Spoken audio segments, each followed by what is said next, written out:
No Game Genie codes were harmed in the making of this podcast.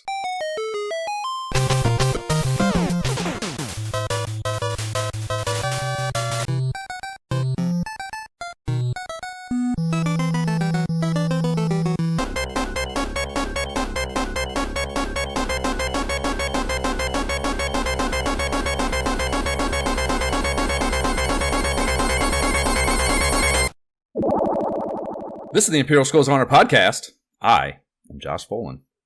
And I am Jay Baxtron. And we are going to be bullshitting about the 400 years of console gaming as we revisit the periodicals that covered it again. Today we are getting philanthrop-ized by Lorik disciple Sir John Beechem, who was so kind as to make it rain on the AbleGamers Foundation to the tune of $100+ His chosen quest for us, which he is given or awarded for having done that, is the 1990 rare Tradewest joint venture of Solar Jetman, Hunt for the Golden Warship.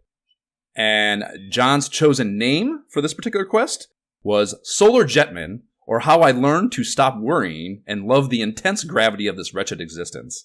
And he had that beautiful Dr. Strangelove reference ready to go, right along with his AbleGamers donation receipt. So hats off to him for both the creativity and for the organization, which I applaud both of those things a great deal. Anyone who has them. So, for our Literature of Antiquity, we used Nintendo Power issues 16 and 18. Number 16 had a 2-banger preview that got us through the first planet, and number 18 kicked off the mag with a 6-banger feature that ever so kindly guided us through the rest of the game, all 12 remaining planets, with stage maps and tips. So, emulation disclosure. I own this cart, so I was able to do some OG space junking for just the vibes. But for my true playthrough, I emulated so I could stream the whole fucking thing and take notes. Madness, I say. Yeah, most efficiently. Jay, how did you embark on this journey? So, I started out playing this on my Xbox. So, I bought the rare replay collection. Okay, you know, which I didn't know it was a part of, but apparently it is, and they have the full That's series. Because it's a classic, Jay. It's a fucking classic video game. So of course it would be in the rares. Fair enough.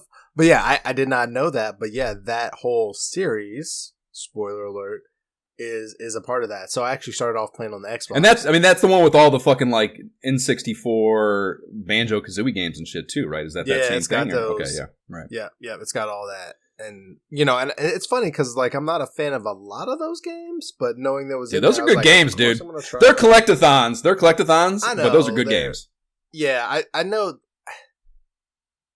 just a personal preference, I think. You know, like, just either timing and they just weren't my jams. But yeah, it is in there. So I started off playing on that, and then, as we would get into, I switched, due to limitations, to the Nintendo Switch Online version, and played it all the way through using the OG NES controller. Okay, well, I'm happy to hear you played it all the way through. I wasn't sure that would be the case, Jay, so I'm excited to hear about your journey, as I mentioned in our text thread, that Jab was also in, and he's not on the podcast here, because that's how podcasting with Jab goes. So much to tell, man. Like, this has been I can't fucking wait. I can't wait, dude. I can't wait to get there. Before we start that endeavor... let us first talk about what we're jamming on now. Jay, what are you jamming on now? So, I have definitely been playing a lot of Expedition 33, Clair Obscur. Freaking, like I've said before, it's like this, if you were a fan of Final Fantasy, this is like the game to play. RPG-wise, it's absolutely amazing. I just started Act 2, and at the end of Act 1, I had to just take a break because something, and I won't spoiler it, something happened that totally threw me off, and it was just like, oh my gosh, I can't believe that happened. It was like an emotional experience, and I had to just like step away. I talked to Courtney. She said the same thing because she's ahead of me. So, you know, it was emotional in a good way, and now I'm diving back in. So definitely have been playing a bit of that. I've also been getting into Doom the Dark Ages, you know, when I can, but unfortunately it's been limited. You know, I got the little ones who have been going to bed later and later the last couple of weeks, unfortunately. due to just various activities and school events going on. And so I have definitely been warned to absolutely not play that game in front of them with all the murdering and is something goofy about that, or is it just a normal ass Doom game like the last one? It's not. What do you mean goofy? Like, I don't know. I feel like I have seen something that's like it's somehow a different. I don't know. So format. this is probably an overstatement or something. But. So this is Doom the Dark Ages. So they've done a couple different things. Maybe I haven't talked about it before, but I have again played every Doom game and beat every single Doom game that has ever existed, except for the last one, Doom Eternal. I like that one. That like Doom in general has been like you move, you shoot, you find secrets, enjoy. But like it's gotten much more like you got your ass has got to be moving at all times or you're gonna die. And like to me, Doom Eternal was like the epitome of that when it was just like, oh my gosh, yeah, like, I can't, fell off. It was exhausting. It was exhausting. Like it was it was very much that. It's it's like the VR one we talked about. Like it's the modern ones. They were always like that, but when you put that in a 3D environment, God forbid a VR one, no less.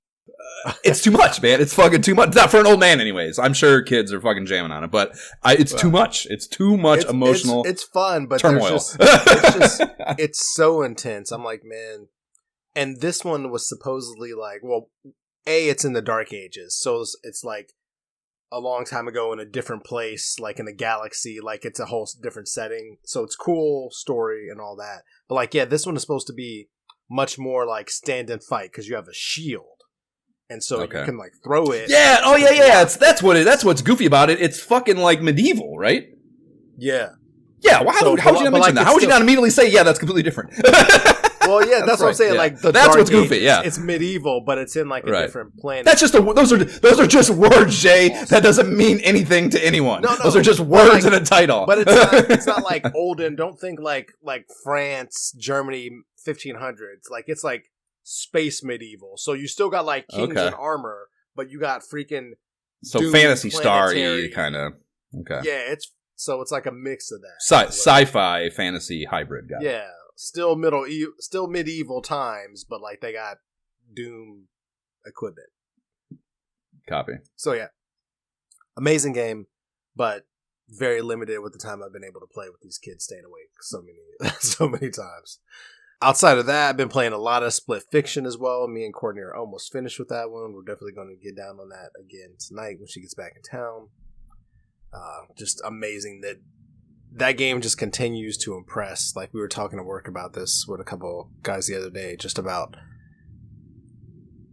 how impressive the different mechanics are in like every level. Like it's again, like one character is like fantasy, the other character is more sci-fi, and you're going back and forth in the different ideas that they've had as writers in different worlds. But like in every world, the mechanics change so much. Like I said before, like one level you're giants, another level you are like one person's a dragon, another person's swimming in the water, another level you are like the way they use the camera angles to make you do things is very unique, and you'd have to see it to understand. And so it's really good. Really been enjoying that game. And then probably the game that I've spent surprisingly the most amount of time on. It's been College Football 25. Freaking surprisingly, my ass. Well, because least surprising thing on this podcast. Well, it's surprising to me now because of all the bangers that are out there. Like I haven't touched Oblivion in like a month, just because of all the games out there. So many games out. So many games. But yeah, it's funny because I started my own dynasty, and I've taken the mighty Marshall Thundering Herd to the college football playoff twice, beating an SEC team in both college football playoffs. But I unfortunately did not win both. I got dominated by Ohio State the first year. Second year, what lost all to Madden? Georgia. All Madden? Don't bullshit. Don't bullshit us. All Madden or no? What do you mean, all Madden? The skill level or whatever it is. Oh, the difficulty? It's the second highest one. Okay, it's not all Madden. Is that the highest in Madden? It was 15 years ago when I still played Madden. Oh, okay. No, I just went default everything because the dynasty. I mean, Jay, we understand. It's because you want to enjoy yourself while you play the game. I understand. It's fine. Absolutely, like legitimately, yes. Because the other dynasties I'm in are harder. Like the one that I'm in, that I actually finished 9-3 with Miami of Ohio in the Big Ten, took him third place. Like, it was the best season I've ever had. That I'm playing with like 16 other dudes, and I normally get dominated. And that one is freaking hard. So I've actually feel really good about that. But it's like season number 6. I've had losing seasons every year until this one. I'm finally like recruiting dudes that are like, all right, 4 stars, better, 4 stars, and I'm better playing at the game. So, but yeah, like this dynasty, I just kind of went straight. Like, whatever is recommended across the board, everything. I'm not making it, like, extreme and all that, trying to be competitive. So, it's actually nice to enjoy the game and not, like, realize that, like, dudes were... I mean, if I had to fucking play an EA Sports game, yeah, I mean, I guess I would want to enjoy myself as opposed to the alternative, so, sure. Yeah.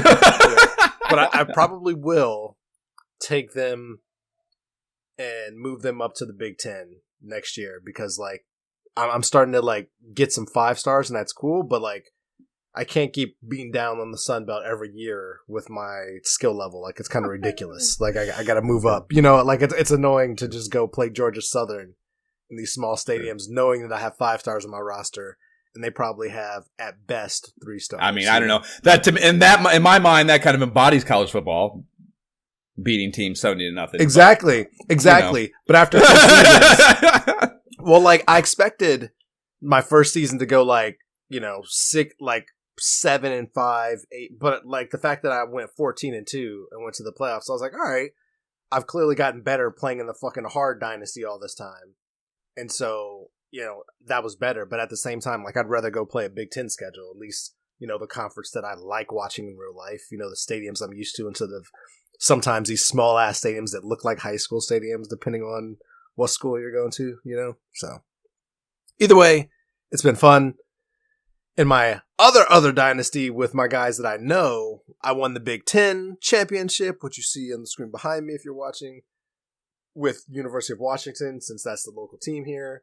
And now I'm actually rematching the semifinals of the college football playoffs against my buddy who's USC. So definitely excited about that. But my question to you, Josh, is I've gotten good at this game, man. I can beat people online consistently at this point, and it's great.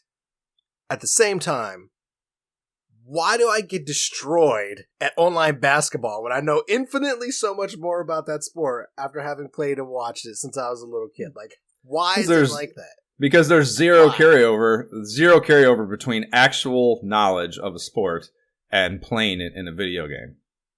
Oh, it's ridiculous, man. Like video game sport or sports video games are the optimal whatever success fucking thing is just a understanding a series of button depressions. It's not. It's nothing to do with the real world physics of. I actually just listened to it. It's funny. I don't know. Well, what is? Because I just listened to it yesterday. There's this podcast. I'm not consuming much sports content these days, but there's this long form sports journalist, Tyler Dunn, that started in Buffalo and now he's the national reporter. And he's like he does like really down and dirty good interviews. He's just a good sports journalist, I guess is a shorter way to say that. And he interviewed this guy, Leroy Horde, which if you're a real 90s enthusiast, especially from Ohio, that name might mean something to you. He was a running back for the Browns in like the early 90s. I think he was drafted in 1990, I want to say. His rookie card was on one of those long game day, maybe 92 actually. His rookie card, I believe, was one of those tall game day cards, like the really long ones, or tall, not long. Or that is long also. That I believe started in 1992 was the first year for those. That's whatever. That's clearly a fucking deep cut. But interviewed him. He played for like a decade. He played for the Browns. He was like briefly in Carolina, and then he got traded right away to the Vikings again. And he had a nice run with the Vikings. He was with that like late 90s team that almost went to the Super Bowl. Gary Anderson missed the field goal. They talked to him about. The only reason I remember that is because he talked about it on this podcast. But the big thing I know him from is the Browns. Anyways, interviewed him. They're good friends, I guess. Leroy Horde, I'd never heard Leroy Horde in a fucking interview, but he's very, like, you know, wears it on my sleeve kind of guy. No bullshit. He grew up in the 9th Ward in fucking New Orleans, so he, like, has seen shit and doesn't give a fuck about you or anything else. So, and he played football, so he's just like, I don't give a fuck. He tell you exactly how it is. So, really good fucking interview. And he was just talking about, like, I don't know, just the, you know, the physics of it and what it takes to be good at football. It was just a really amazing interview.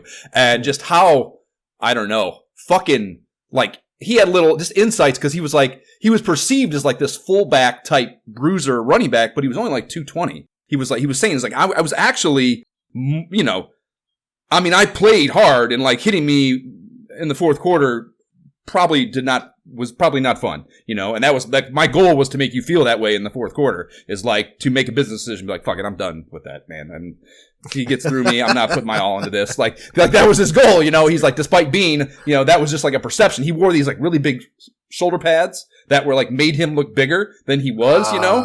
And he did. He got listed as fullback a lot, and just he's like I never blocked once. I never once fucking was a lead blocker in my whole life. Like, you know, so yeah. But the whole point is he talked a lot about just kind of like what it feels like to fucking play football, you know, and like what that era and just how hard it is and how little people understand the moment to moment strife that it puts on you as a human being to be on a football field with men like that.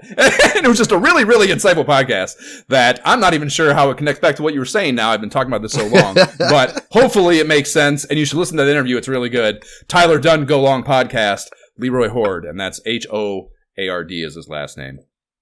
And look up his 1992 rookie card also. Nice. I was definitely misspelling it out of my mind all this time. Great interview. All those guys' interviews are great. They're really fucking great interviews. He's a really good interviewer. Nice. Check that out. Yeah, lots of football. It's kind of been my go-to instead of, you know, since I've downloaded or deleted for space purposes Halo. You know, I haven't really been doing my typical.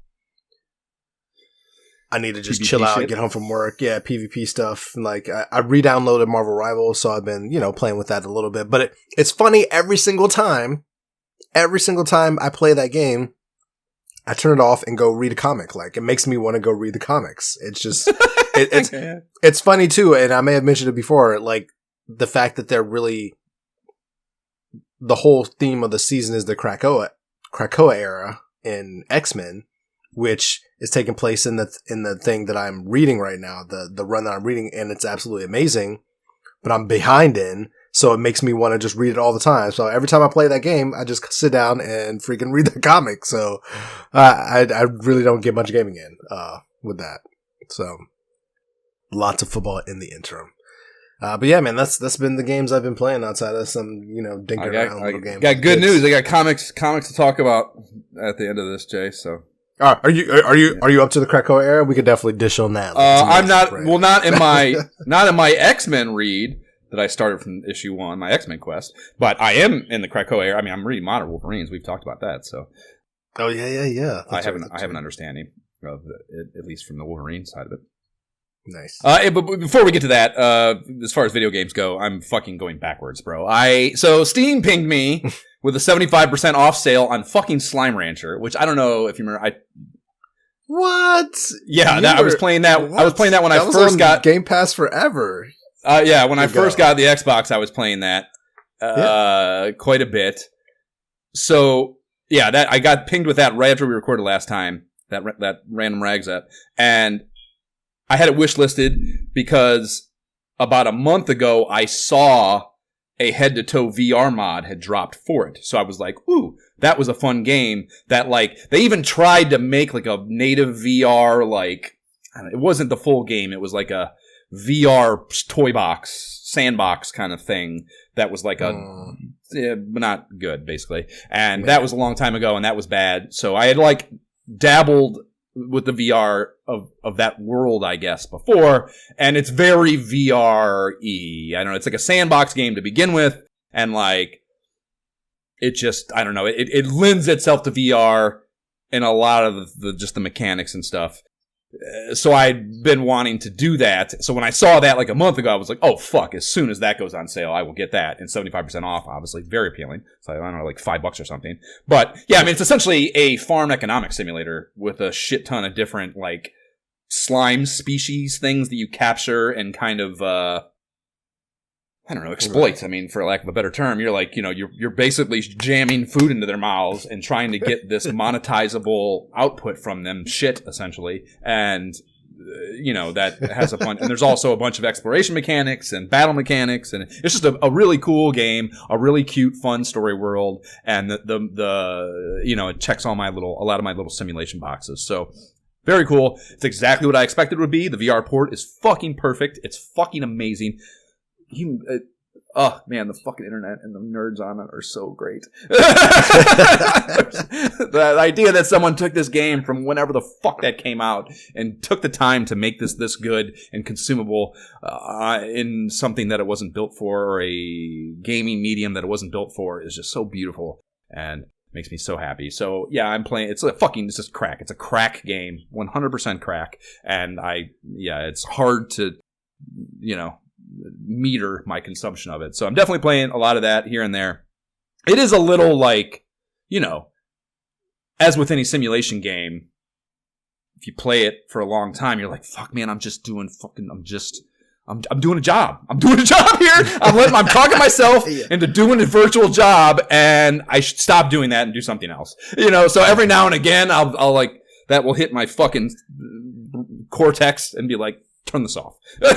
Do something that's fucking different and or hopefully more productive. So that's the one downside to it. But as far as like what it's supposed to be doing, great. Fucking great. If you like Slime Rancher and you like VR, holy fuck, combine the things. It's the modding process on it, super simple, which I have more to talk about modding processes later, or throughout this probably. I've been really on a mod kick lately. So I'm learning what I can do and what I can't do, or I should say maybe what I'm capable of doing and what I'm not capable of doing as far as that goes. But Slime Rancher, very simple. Does not require a lot of mod savviness at all. The other thing again, just going fucking backwards, I finished the main story and platinum achieved Subnautica, the base game in VR, which I'd been playing. Fucking, everything I wanted it to be and more in VR and more. Great. So glad I took the time to do it. Great. Enjoyed every second of it. Cannot wait for 2 to come out and for the nerds to mod it 4 seconds later into VR, even though Outer Worlds, for some dumb fucking reason, I watched they're doing like the developer streams and shit now because they're starting the marketing build for the release later this year, the beta release. And, they're saying flat out, like they're, the lead developer or whatever his fucking title is like saying in that video, he's like, we love VR here. He's like, I have multiple headsets myself, but we're not focusing on them. Like, there's no story world in the gaming landscape built more for VR than Subnautica. The idea that they're not embracing that and fucking, it's just insane to me. It's insane to me, but whatever. Like I said, the nerds will fix it. They'll probably do it better than they would anyways. Fine. So looking forward to that, but I'm not going to finish Subnautica, enjoy every second of it, and just be like, okay, I'm done with Subnautica, guys. So I start looking at mods and shit, and of course there's a fucking just a goddamn litany of them. And I feel like we've had this conversation so many times about Subnautica. Like so many, yeah, it won't go away. It won't go away. It won't go away. Well, it should. Like, yeah, right. I mean, yes. And it's not going to get any better with 2 coming out, but whatever. So it never occurred to me, thinking about my willingness to embrace and utilize mods, that a mod couldn't just be a piece of DLC, fan-created DLC, which, of course, A, can, B, tons of. So, one that was particularly thorough and interesting and fucking out there is called Subnautica Red Plague. Yeah, man, it is like... Red Plate? Yeah, it's Red Plague, like pestilence. Oh, plague. Red Plague. Gotcha. Yeah. Gotcha. So, the idea with it is, in addition to that big ship crash landing on this foreign planet where all the shit's going on there, already, the native or the planet-born also plague, I guess. It's an epidemic of sorts. There's like a disease, a bacteria-based disease that's infecting things, and the planet is in turn under quarantine. It's a little spoilery, I guess, but you learn it in the first few fucking whatever, so not too bad. But yeah, you if you haven't, I guess Subnautica now maybe falls into like an old movie category if you don't know the story. Right. Whatever. But so there's that, that's all there. But in addition to that, this other it's not as simple as bacteria, but this other disease, infectious problem, like sample, was in the ship that crashed, and now that is also spreading around the planet, and it is way worse. Like, it turns everything hyper-aggressive and mutates it into this disgusting, fucked up thing, and... Sounds like you want to leave the planet. Like, well, that's what you want to do in the game anyways. That's when you're crash landing, you're crash landing on a planet, you're trying to get the fuck off of it, is the core goal of Subnautica. But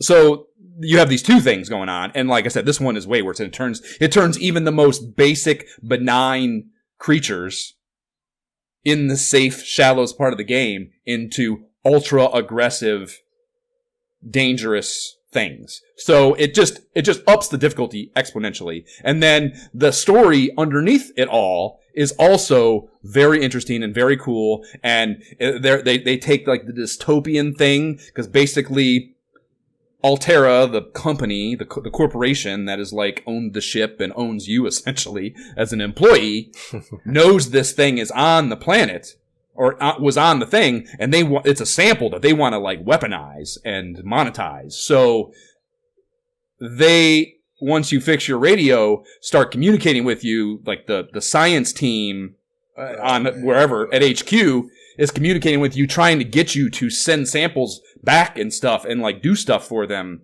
to get this dangerous biological weapon to them, So there's a really cool thing going on story-wise there. So fucking good. It's not perfect.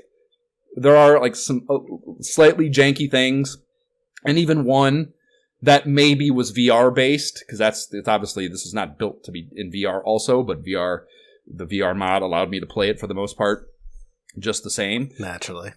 So I wasn't able to finish it, unfortunately, but I got to play a lot of it and got a lot of new content and a lot of really cool experience out of it, and it was super fun, super scary, fucking terrifying, some of the shit. You have to like know you'd have to play Subnautica for any of like the really like holy shit that's possible kind of things, but it sends you into places that you normally totally avoid, like the reaper areas and shit. You have to go get materials and shit out of there, which I literally, bro, have never done, because like fuck it, I don't need anything out of there that bad. It's terrifying. I don't go there. And like and this you have to. Time to sack up and go, Josh. Right, let's go. Right, yeah, so it kind of normalized that, and that was a really cool outcome too. It forced me to do things even in the base biomes and stuff that I'd never had really engaged. So that was cool. It forced me to see things that I hadn't seen. It was really nice. So yeah, just a really cool experience as far as that goes. There's a couple others. One's called Return of the Ancients. It's not quite finished, but it's like a really thorough, crazy new storyline with a gigantic like Leviathan creature. Basically the thing, if you played the game, you find skeletons to these things late in the game that suggest that they used to exist on this planet, but you never see them alive. And this mod basically makes those present currently too, and clearly they're scary. So that's a cool ass thing, but there's also a storyline with that, I guess, that's coming. So that's a TBD thing down the road. And there's one called Automation as well that it's like a pack of it's like a builder pack kind of thing, but with story elements too, and you basically can create all this new alien technology and stuff that is kind of thematically in line with the alien structures and technology you find in the base game. So just a really well thought out, cool kind of building sandboxy thing. So those are two that I still want to fuck with. And then, Jay, I'll be done with Subnautica. Right. So that's all going on. And then I saw it on sale. Not enough sale, only 20% off, but enough to make me think it was worth it. I bought Oblivion Remastered and then tried to VRify it with, it's called UEVR, which is how, again, I sent you those videos of like essentially day one mods. So that's how that happens. Like I was saying in the thread, UEVR is Unreal Engine VR, and it's basically it's kind of like a command shell or a operation, like almost like DOSBot, like an emulator kind of, that takes any Unreal Engine game and it literally calls it injecting, like injects VR into that game. So it can take any flat screen UEVR game. That sounds great, Jay. Yes, it sounds fucking fantastic. Does. And it is super brilliant and really cool. The problem is it requires a whole shit ton of like playing with the clay. You know, every game obviously has different control sets, different things about it that make it whatever unique, you know, and you have to, you know, the base injector only gets you going, you know. So the reason, you know, I sent those videos, and if you Google around more about Oblivion Remastered, yes, essentially like day 2 or 1 or whatever, you can play it in VR, but it's not good. You didn't have motion controls. And then like 4 days later, now we got motion controls, but you can't see your hands, and it's just a weapon kind of operating fucking disembodiedly, you know. And then a week later, now you got hands, and it's like, so it's like people that are literally going in and like fine tuning the configuration file for Oblivion Remastered specifically to make it work better. Now the problem is the game is constantly being updated. The injector, the base injector, is constantly being updated. The optimal configuration file to work with both of those things is constantly being updated. So you have 3 independently operating things that have to line up for it to work. And then also, obviously, your individual system, which is unique as well relative to everyone else out there. So you have 4 large unique variables in the equation to get something to work right. So I'm not smart enough. I couldn't fucking do it. It makes me so sad inside. It kind of worked at first, and then when I tried to like fine tune it, it like completely got off the rails, and it would just go to black. All I could see was like the UI. I couldn't even see the game screen, and it just basically did not work. So I just refunded it because I'm not going to play that in a base game for sure, or in a flat screen way. So I returned it, and I'm fucking super sad about it. And I was fired up as fuck to play it because it was going to be new Skyrim in VR, but I couldn't get it to work, and it sucks really bad, so I just went back to playing Slime Rancher. But I fucking tried, and I see on the horizon, you know, after time, the development curve of all those things, with the exception of my own system, I suppose, but that's obviously the least problematic of the 4 variables, that will smooth, I think, and eventually this will be possible, I expect, in a more consumable way. I mean, honestly, probably eventually it will be streamlined into a standalone VR mod, I imagine, that is independent of UEVR, which, you know, everything I read for UEVR, for the reasons I just described, UEVR is tricky for every game it gets used with because it has all those variables. The reason Subnautica is fucking a perfect experience is because it's not using something like that. Someone built from the ground up for the game specifically a VR modification that connects all the tendrils at every point. You know what I mean? Right. And someone will obviously do that for this fucking game, and I'll be able to play it then without this UEVR variable, you know? So that is what I suppose I will wait for somewhat excitedly, since they're never going to make a fucking Elden Ring game ever again. I was about to say, hopefully that happens before Elden Ring 6, or not Elden Ring, but it will definitely, Jay. It will definitely happen before Elden Ring 6. I'm fucking certain of that. I have no worries about that. That doesn't mean it'll be anywhere soon, but it will definitely happen before Elden Ring 6. I'm positive of that. So that is what I have been playing. I also started fucking with that Forest game, the Forest VR one, again, just because I don't have anything else to play now. So like I said, I would eventually get back to that.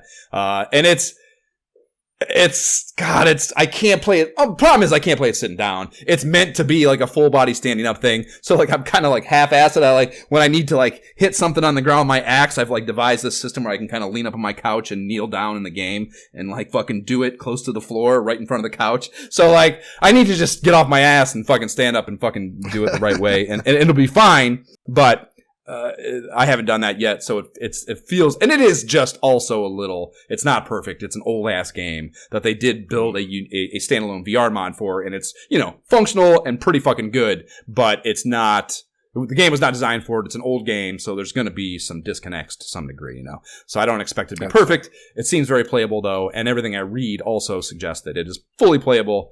If not, your perfect modern VR experience. So been playing that, and I tried getting it back Into the Radius is done. I can't do it. It's too much, man. It's too fucking stressful. It's too hard. The VR of 2 is out and in beta now. Eventually, that'll clearly be better. Once that's a finished game, I'll just play that and get that experience in a clean, new, modern way that's built for VR from the ground up. So I've kind of let that go. So that's it for gaming. X-Men Quest, dude. Holy fuck. They are really aimlessly wandering in the late 100s and into the early 200s with this book, dude. Nightcrawler's got like a lame duck stint as the group leader I never knew happened. That was fucking terrible. And like his I don't know, just fucking, self-doubt is just such a lame, it was such a lame storyline. I hated it so much. And like the Storm thing, I still don't think she's got her powers back, but she's like, maybe she is back leading because we have X Factor going on. Yeah, she is back without powers, which is insane that she can participate in this ecosystem without any powers. The idea that she could just be, she's just like hand-to-hand combating without any elemental capabilities with these mutants, to me, is fucking ridiculous. But whatever. Like, maybe she trusts that everybody's going to keep her safe. I don't know. That's crazy. Yeah, it's not. It doesn't. Comics, man. Comics. Yeah. Precisely. So all that shit's going on, and it just felt so aimless. There's all these. They fucking love arcade. They love like the 100 to early 200s. The whole basically since they restarted with the new group. And Giant Size X-Men 1, they have had this like fascination with arcade as a villain, and he is such a shitty, boring villain in my mind. He's the fucking guy with the funhouse shit. He makes these like Saw type death game things where he like puts you in this compromising position, and you have to like choose the best of a bunch of bad options to like escape, and like it's not directly combative. He's just like a dude in a tower basically watching this shit happen on video screens. It's such an awful. Yeah, he's whack, man. He's that whole stuff. And they love I feel like every 15-20 issues we get a fucking big arcade rift for like 2 issues, and it's like fuck off with that dude. He's not interesting. So I hate that. But it has led up to where I'm at now, which is the low 200 teens into the Mutant Massacre. And this is the Apocalypse 4 Horsemen. Archangel loses his wings. And like, I've always known about that, and I could just tell. Yeah. He's not Archangel yet. He's Angel losing his wings. He becomes Archangel because of this, which I knew in a like distant, vague way. But yes, the intricacies of that I have never read or known. So that has become, and Apocalypse's deal period is very interesting to me. I like him as a villain. Yeah, man. And he's literally, I think I just finished 211 last night. So he's just going around. I love how like much build there is to it.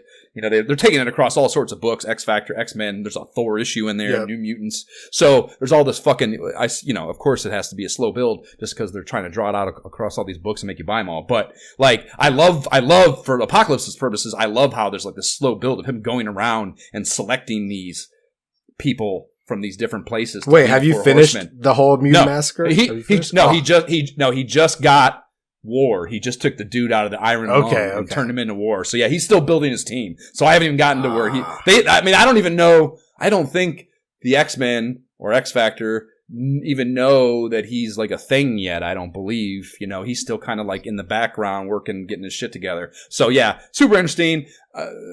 There's the Morlock shit going on. There's whatever that other group is that strung they're down killing the Morlocks, and they strung fucking Angel up, took his wings off. He just came out of surgery, so he doesn't. They're like, his wings are gone. He's fucked. So I don't know.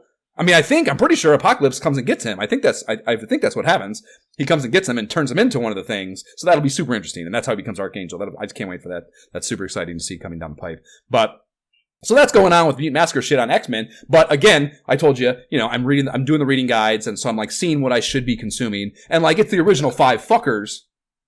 And X Factor, just started as a book a few back. So I went back and read the first 8 because they start, I think, in 9. 8 or 9 is where Mutant Massacre goes into X Factor. I was like, well, I'm not going to skip the first 7 and then start on X Factor 8. I'm clearly going to read those. So I went back and back read the beginning of X Factor, and everything I read about him was like, storylines suck shit till Mutant Massacre, and they did. They were awful, absolutely awful. It was just like going back to the original. They're such a boring group. They're such a boring group. The shit with fucking Angel, Cyclops thinking he fucking Angel's trying to bang. I mean, Angel is kind of trying to bang her, but whatever. with Jean Grey, but his whole thing about his whole thing about like, because he's married to Madeline Pryor now, and they split up or whatever because he leaves and he's too dutiful to tend to his fucking marriage, who's a kid now too, and he's like all guilty. He can't tell fucking Jean Grey about Madeline Pryor, and he's just such a bitch. He's such a bitch. I hate Cyclops. He's such a bitch. I fucking cannot stand him. But once all that shit gets fucking settled, and like Beast loses his fur, right? That was kind of interesting. Beast loses his fur in that situation in those first 7 issues of X Factor and gets him back to the original look. I'm eager to see how that ends up going. I mean, I imagine just whatever that thing that happened to him from Mesmero or whatever the fuck his name was, that gives him that little kid that shows up, and now they're dealing with this fucking kid is kind of interesting. But the PSI kid with the crazy fucking skin and eyes and shit was in fucking ET or something. So that's going on, and I'm curious to see what happens with Beast. And here's the thing too. I've never really known how those original X-Men go away, because like Beast sticks around, Angel comes back as Archangel, Jean Grey and Cyclops stay, but Iceman kind of just fucks off somewhere. In like, once I started in like the late 200s, early 300s, when I got into X-Men, Iceman was just not, I don't know, he's just gone. I know, like a lot of the fuckers like Nightcrawler and a few others, I think, go over and become Excalibur, the UK team. I know that, but I don't think Iceman's in that. So I'm kind of curious to see where the fuck Bobby Drake goes. I don't know. Don't tell me. You look like you're about to tell me. Don't tell me. Fair enough. Like, I'm curious. Yeah, I'm curious to see. All too eager to jump in, but it won't. I'm curious to see where Iceman goes. So that's interesting. But now essentially reading 2 books because X Factor, at least until the original 5 fuck off, and Havoc and those X Factor people that take over after they go back to leave. I'll probably read X Factor till at least that, and we'll see how invested I am. Maybe I keep doing it. But the X Factor thing too, I never knew. I didn't know the kind of origin story of them. And it is kind of interesting that they are created as this idea of, they portray themselves to the public eye as being mutant hunters. And it's like this backhanded way of having the public lead them to mutants that they can then help. And like, that's interesting. It's an intriguing thing. And it's coming out of, again, that thing that I think is a fascinating part of this whole universe as we get up to where I started reading. And then the X-Men, the original X-Men cartoon series of the anti-mutant political sentiment thing going on with the Sentinels and all that shit. So like, this is kind of like a precursor to all that, or like a part of the genesis of that storyline, in all my perception. So that's cool. And they even, I think it's hilarious that they literally just advertise on TV with a 555 hotline number, and they like tell people to like call them and say, hey, come get these fucking beauties off my lawn. That's like their TV commercial, which is hilarious to me. And the whole thing, the whole reason they can afford to do that is because Warren Worthington, because of Angel, he's using his money to fund this new, right. Yeah. So it's hilarious to me how, I don't know, funny that is. But, and then they go out, at least early on, where I'm at, they go out and they can't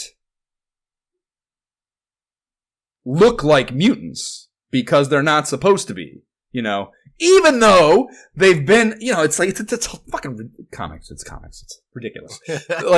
They basically only Cyclops recognizable. Right. Yeah. Exactly. Only Cyclops, Marvel Girl, and Iceman can go out in what they call their civvies, the quotation marks if you're not watching the video, because Beast and Angel can't hide that they look like freaks, because Beast hasn't changed over when they're first starting to do this. Obviously, once he loses the fur, which is where I'm sure that whole idea came from, so he can start going out. And Angel's always been able to cover up. That's the stupid thing too. Angel, back in the original X-Men comics, could put on a suit and he wore that fucking girdle that would tape his wings so he could wear civvies in the old comics. So he could, but they don't. They just ignore that to whatever, create a storyline. So only Cyclops, Marvel Girl, and Iceman will go out, and clearly Iceman's not iced up when he does this. He can turn himself, right.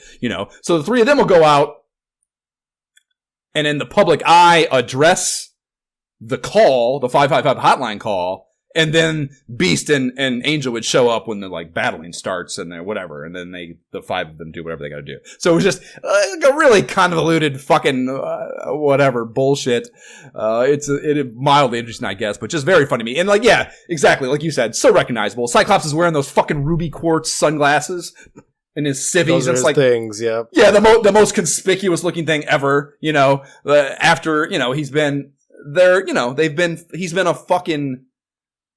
They've come in and out of the X-Men with him and without him, have come in and out of being wanted, but a public whatever menace or at times, So yeah, it's just fucking ridiculous that they wouldn't recognize. Maybe he's got a different haircut, Josh. Maybe he's got a different haircut. Right, exactly, right. Maybe he's got some oval shaped glasses. Maybe they're different shaped. They're not. They're those same fucking UV looking ones that are they're very boxy. They're not, but sure, Jay. Sure. So yeah, that's what my X-Men quest at. I think I'm going into X-Men 212. I literally started reading and I was like, I'm too tired. I gotta get up in the morning to podcast. Or not even podcast. I gotta get up super early and try to figure out Teams and Zoom and however the fuck. Hopefully, we're recording this right now. We don't even know. So if you hear this right now, guess who's a fucking tech genius?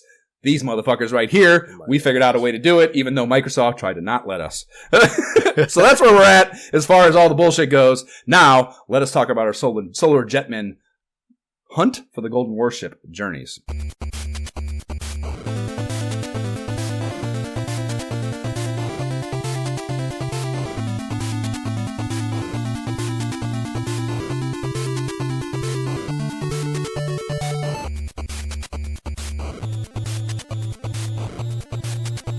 That is the Cyber Zone 1 theme from Solar Jetman, Hunt for the Golden Warship. Bringing us into this ep, Josh. What are we doing? Yeah. The Golden Warship was once the most powerful spacecraft in Solar Jetman's galactic fleet. But that was before alien space pirates shipnapped the vessel on its last mission. The warship now lies disassembled and hidden throughout the galaxy, with Solar Jetman the only remaining hope for its recovery. This will be no easy task for our interplanetary hero. Solar Jetman must search through 12 menacing alien worlds in his quest to rebuild the Golden Warship. Each one is filled with savage alien armies, black holes, extreme gravitational forces, warp zones, and deadly booby traps. Once Solar Jetman has reconstructed the warship, he can forge ahead to meet the final challenge awaiting him. And Jay, I have questions about that passage there. Is Solar Jetman the overseer of the galactic fleet? The first sentence uses the moniker in a way, that possessive apostrophe S, right? That suggests it's either they call the whole of the fleet Solar Jetman, or that Solar Jetman is the supreme commander of it. And then they go on to use it to refer to the individual that's going to be out doing the work on each of these planets. Are you picking up what I'm putting down here? Do you see what I'm asking? Yeah, right. It's definitely Solar Jetman's galactic fleet, and it's his Golden Warship. So he's he was the commander, owner, whatever. So is he? But he can't be the commander. This dude, the dude that's out there, cannot be the commander of the fucking of anything. The whole idea is he's this bumbling idiot, right? He's just some dude outdoing the job. Like, I don't know. That's, to me, it's goofy. It is goofy. Yeah. It's like, did you get defeated and now you have to go reassemble it yourself? Right. You don't have the fleet? I guess that's Jay always swooping in with some narrative fucking justification. That's maybe. But yeah, either way, it reads goofy, and that I have questions, but I don't have the Rare has no hotline for us to call right now, unfortunately. At least I don't think. I didn't think to do that, but we should. Right. I had someone, I don't think I mentioned this in the pod. Someone I saw somewhere on the internet, someone talking about calling one of those. Like, so I think it was a podcaster, actually. Yeah, it was a podcaster talking about calling these hotline numbers in the manuals and shit. And I was like, we do that already, actually. And he's like, no shit. I was like, yep. I was like, and a lot of them, some of them are as great as you think. Like, we do it on air. Like, it's not every episode, we don't do them all the time, but we've done it a number of times and called it right there on the ad or on the recording. And yeah, had some fun with that for sure. So we did not do that here, though. Unfortunately, I wish I had thought of it. But either way, we don't have answers to these things, so let's talk about what kind of game this is instead. This is apparently a multi-directional shooter, I guess. I mean, that's the best way to categorize it, right? Like, you're definitely shooting. I guess. You are shooting. I don't feel like... It's not like a flying shooter, like a... Yeah. You know what I mean? Yeah, well... You wouldn't call it a flying shmup. Not for most of it, Jay. Not for most of it. True. We'll talk about that later. Yeah, I mean, I guess shooting shit is a huge part of the moment-to-moment mechanic of it.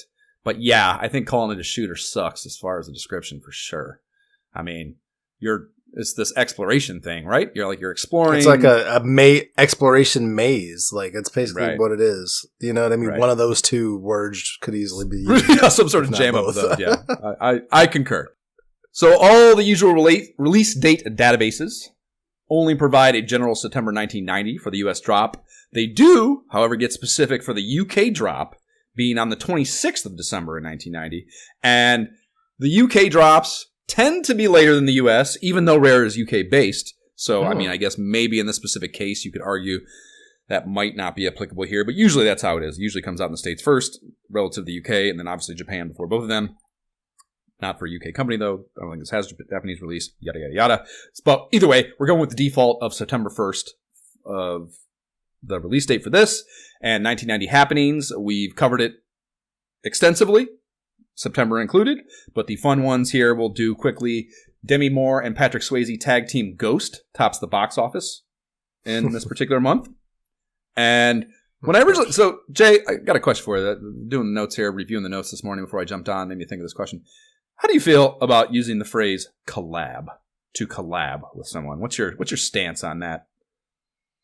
Yeah, that's what I want to see. I want to see that face. That's a great face. Me too. I don't take it as a real thing. It's more of like a slang thing to say. I think I don't take you seriously as a human being if you say it to me right. Yeah, okay. That's like, about where say more. Like, what do you mean? Yeah, man, yeah. So when I originally did these notes, as a joke, I wrote that as Demi Moore, Patrick Swayze collab, Ghost, tops the box office that month. So I wrote that when I originally did it as a joke, and I'm going back through reviewing, refamiliarizing myself, because it's been quite some time since I wrote these notes. This episode has taken a while to get out. And I read it, and I was like, I almost vomited on myself when I read it. And I was like, nope, that's not funny. Take that out. So, yeah, okay, great. That's what I want. I wanted to make sure I wasn't just being this, like, at least I wasn't alone, I guess I maybe should say, in being an old curmudgeon about that, because that is definitely a young person word. And people will say that to me. I mean, dude, entertainment, fucking motherfuckers will say that to me. So people even I like and respect. Although the ones that I like and respect are definitely on the younger side. So I feel it makes it more okay than people who are older who also say it to me. I differentiate those two demographics using this terminology a great deal, I think. But either way, yeah, it gets used a lot, and it makes my skin crawl. I'm like, first of all, if you want to collab with me, you need to never, ever say the word collab ever again, or deals off. That's step one. And us having any sort of collaboration is for you to never call it a collab. Okay, tangent over. Anyways. And then my wishes came true by Sweet Sensation, sat atop the Billboard 100 at this particular time. And I watched the video to this. I'm pretty fucking sure I'd never heard this crazy ass 80s glam pop crank in my entire life. But that's what sat atop the charts on September 1st. Oh, so cover art for this game is a great fucking box cover, in my opinion. It's illustrated edge to edge, and the style of the art makes me think a lot, dude, of Dr. Seuss books. Like, do you get that? Like, the cliff grass and the alien flora in particular is very... Seuss? Yeah, it's like very fucking Lorax type shit, you know? Like, very in the vein. To me, anyways, that's what I thought of. This is not a huge topic, but it made me think of that. I could see that. I could see that. Okay, I could see where you were going with that. Word. So yeah, that's what I thought of looking at that and or at least the background stuff, the background art there. And the mothership is flying up off the ground and into the night sky. Some lasers are shooting out the top of it to lay down cover fire for its escape. And then a corner banner in the bottom reads, "Conquer 12 alien worlds," which, based on our literature of antiquity right from the jump, is shortchanging what the cart actually offers. So right, that is to be noted, I think. And then the back screenshots rather, there's 4 of them, and some unique copy is overlaid onto more of the same cool illustration style. And the screenshots are a bit of a fail, I think. The first one is of the mothership, and that's a nice big sprite. That's a good choice. But the other 3 are just gameplay shots, and that is such a zoomed out view that I think they're poor choices. You know, there's so much cool pixel art in this game that, you know, the one behind me right now, which is the launch animation, and then the landing sequences, like all very beautiful, great art, you know, and I feel like not using those back here was a huge marketing miss, but not my job to sell the fucking game, so do whatever you want to do. And the copy back here reads, "Solar Jetman is on a one-man rescue mission to recover the most powerful spacecraft in the galaxy, the Golden Warship. But first, he must survive 12 deadly alien worlds which hide the sabotaged vessel's parts, each with its own legion of menacing obstacles. Devastating gravitational forces, vicious alien armies, paralyzing booby traps, cosmic space warps, mysterious black holes," which is kind of what's in the manual description or story thing, but a little bit different. It's not verbatim. And it's all up to Jetman's quick wits and galactic combat skills to carry him through the Herculean tasks that lie ahead. Only then can the Golden Warship continue on its original mission. Solar Jetman is a single-player game that is easy to learn, but hard to master. And I really like that closeout, like that qualifier sentence. Like, this game is not for biatches. So be on notice. And I also, Jay, really like booby traps. So the manual is 16 pages, color cover, and black and white innards. Pages 6 through 9, and that's 25% of this fucker, are dedicated to a plainly worded explanation of how to play the game. And this was a very smart choice by Tradewest. My guess is that rare suggestion, because without this layman's flowchart, I think a first-time player of this game is absolutely clueless what the fuck your objectives are when you first pop out of that mothership on the first planet, you know? So imperative that they included this, I think. So very smart choice. It's also why probably you, in your case, didn't get, for sure, it may have continued after playing the game, sure. But when you were first trying this and you were saying, like, I don't even get it. I don't know what to do. This game is terrible. I don't know what the fuck. I can't even begin to engage it. Like, before we actually got into it for the game episode. I mean, you know, we have those discussions every time I would bring this up for a game episode. And I was like, dude, you cannot even know what you're playing until you, like, play a few planets. Like, there's just no way to know what this game is from just, like, a flick it on and fuck with it thing. There's no fucking way. Anyways. One helpful note here is that you will not even be offered the option to leave a planet until all mandatory items have been collected, and that you automatically depart once all items have been collected. So basically, unless you auto-rocket off the planet, there is more shit you can get. And I think that is a nice, if you know it, of course, if you read the manual and you know it, is a nice little, I don't know, quality of life inclusion to keep you from just searching aimlessly for dumb shit. You know what I mean? That, or not for dumb shit. There's a lot of dumb shit, but to keep you searching aimlessly for no reason, with nothing to collect. So that's a nice thing, I think. And then there is a pretty half-assed one-page enemy breakdown on page 12. 5 of the more basic enemies you'll see a lot of, with handful of words descriptions, but they at least have decent pencil art to look at. And that's kind of it for the manual. Other than that description at the opening, like I said, there's not a lot of useful shit there. which is they probably could have devoted more on the overall to this, I think. Yeah. But what are you going to pretty unhelpful overall, in my opinion. I looked Right. at this and I was like, I never referenced it again in my time. Yeah. I like double checked once. Like, did this tell me anything extra I didn't know? Nope. Done. No. Yeah. Yeah. The imperative also that they got Nintendo Power on the horn and did that 8 pages of coverage for it too to help you get your bearings, because the manual, even with that 3 pages devoted to how to play the game, not enough. No. I don't think to really get you going. So, any history? Yeah, man. I was very surprised to learn that this is the 3rd installment of the Jetman series. Like, it's a series. Did you know that coming into this? I did not know that. No. What were the precursors on? Not NES, clearly. So, yeah, man, this freaking, it blew my mind. Like, so again, as I mentioned, like, this game is a part of the Rare Replay collection. So, like, in researching this, I found out probably PC. I bet it's PC, right? Because Rare did PC games and shit. Or UK was big on like early PC, Tandy and whatever. Oh yeah, I actually played the second one, which was called Lunar Jetman, I think. Okay. So bad. it's so early. I'm like, this looks like it's got to be PC, because it looks like poor Atari level, but like worse than, like, I can't really parse it out, but it was definitely released in the 80s. It was like, I don't remember the date on that one. Yeah. But yeah, man, I looked at this, and surprisingly, it's a part of this series called the Jetman. So I'm like, wait a minute, what do you mean? Like, what is this Jetman series? But yeah, apparently, is there more after this? Is there more after this NES one? No, this is the last the end one. of it. Okay. So even even on the Rare collection, you have like Jetman, which is a different game. Then you have the Lunar one, which is whack. Like, I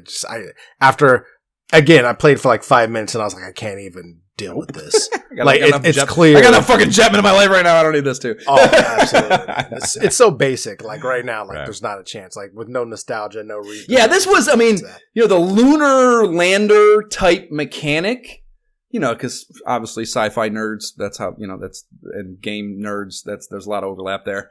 And that was, I feel, and I don't have specifics for this feeling, but I feel like there was a lot of like early stage games that embraced that kind of controls and that kind of theming. And I feel like I've seen a lot of like really rudimentary games that control like this, where you're like gravity is a factor, and it's like the asteroids controls, the Atari. Right. That's what I was going to say. Like, as much as this lunar landing thing is terrible, it's clear that Solar Jetman is like the crown jewel of this collection, clearly. Right.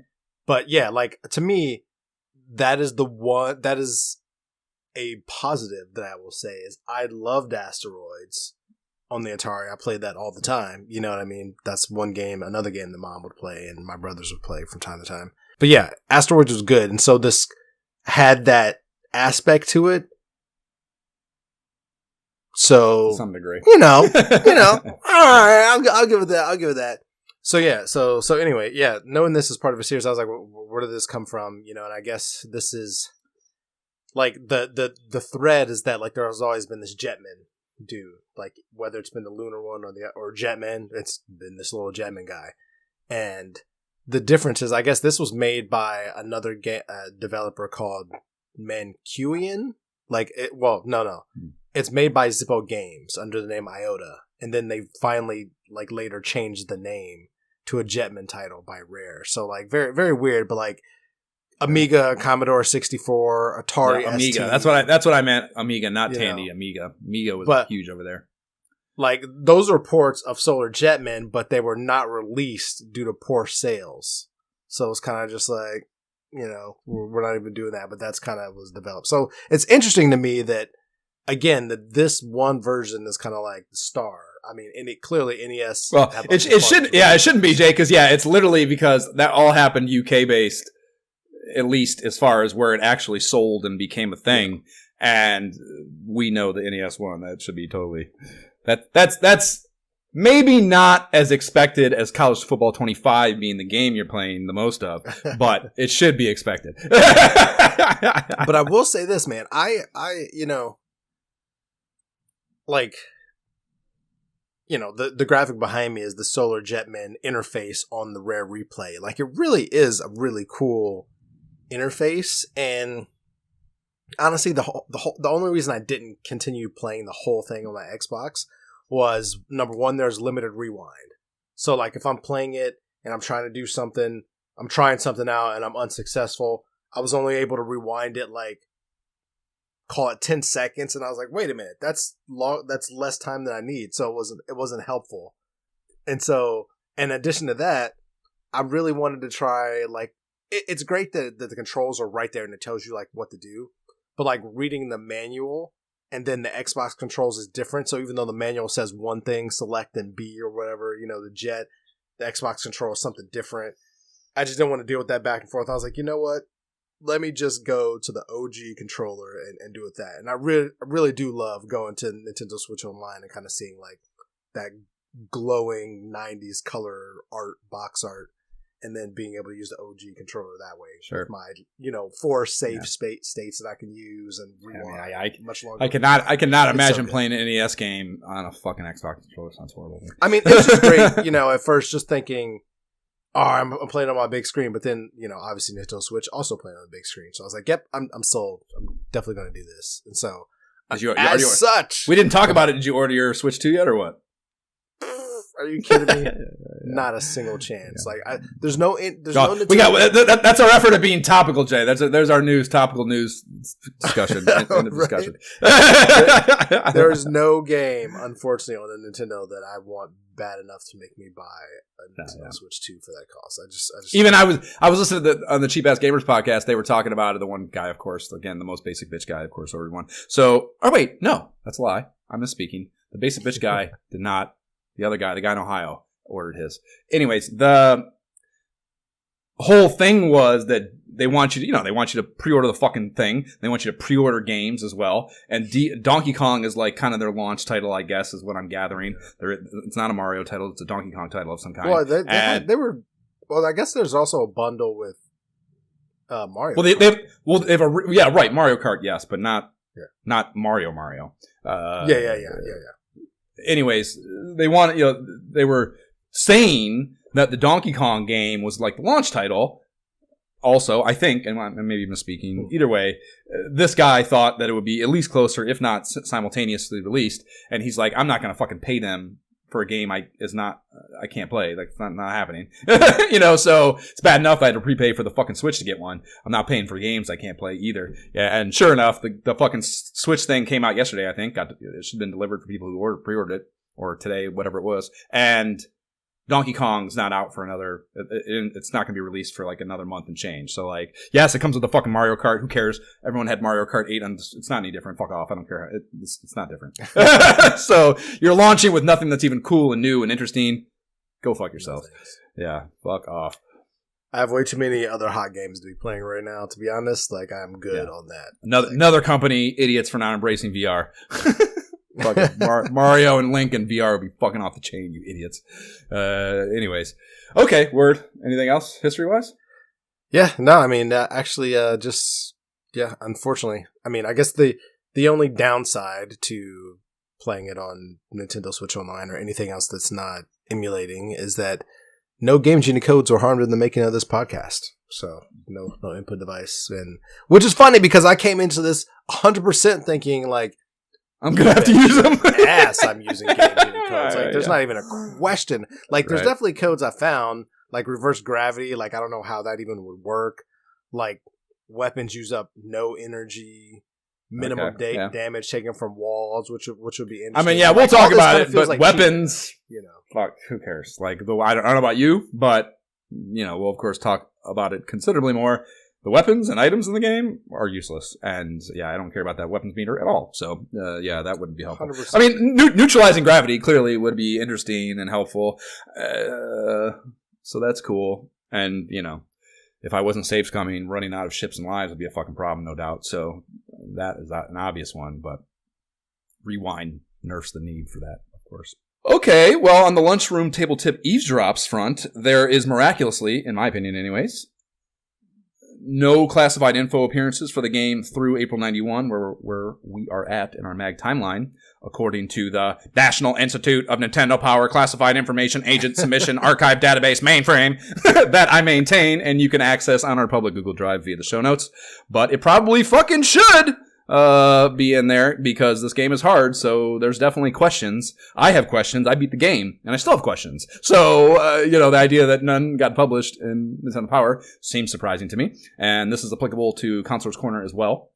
I guess that's where the questions would be. Classified information would just be codes and shit to accomplish the things we were talking about Game Genie would want to accomplish. But yeah, I'm just no appearances at all through April 91. And, that's almost a year past the appearance in the mags, or in issues 16 and 18. So it's been out for a while where we're at in the timeline. And the idea that no one's written in and been like, hey, what the fuck? It seems very surprising to me. I don't believe them. So that doesn't make sense to me. But I'm not the editor.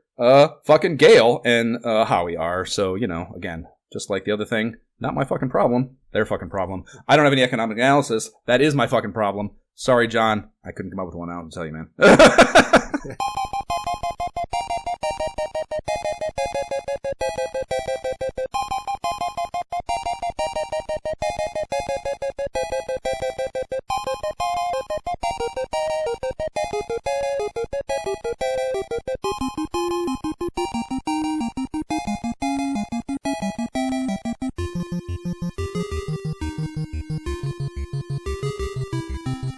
That is the ending theme, oddly bringing us into the start of the game. Very fucking, edgy, Jay. Very edgy creative choice. Keeping you on your toes. Right. The opening segue to the title screen is very Rare-esque, and it is very satisfying that I can identify that in our timeline at this point, that I can go, okay, this feels Rare. It had Captain Skyhawk fucking fiber to it and how the animation and the music go at the start of this game. So that is kind of cool to me that I can kind of see that just from a, historian or historical analysis perspective. And it also has a kind of cute feel to it. Neon colors, scored with dope-ass music.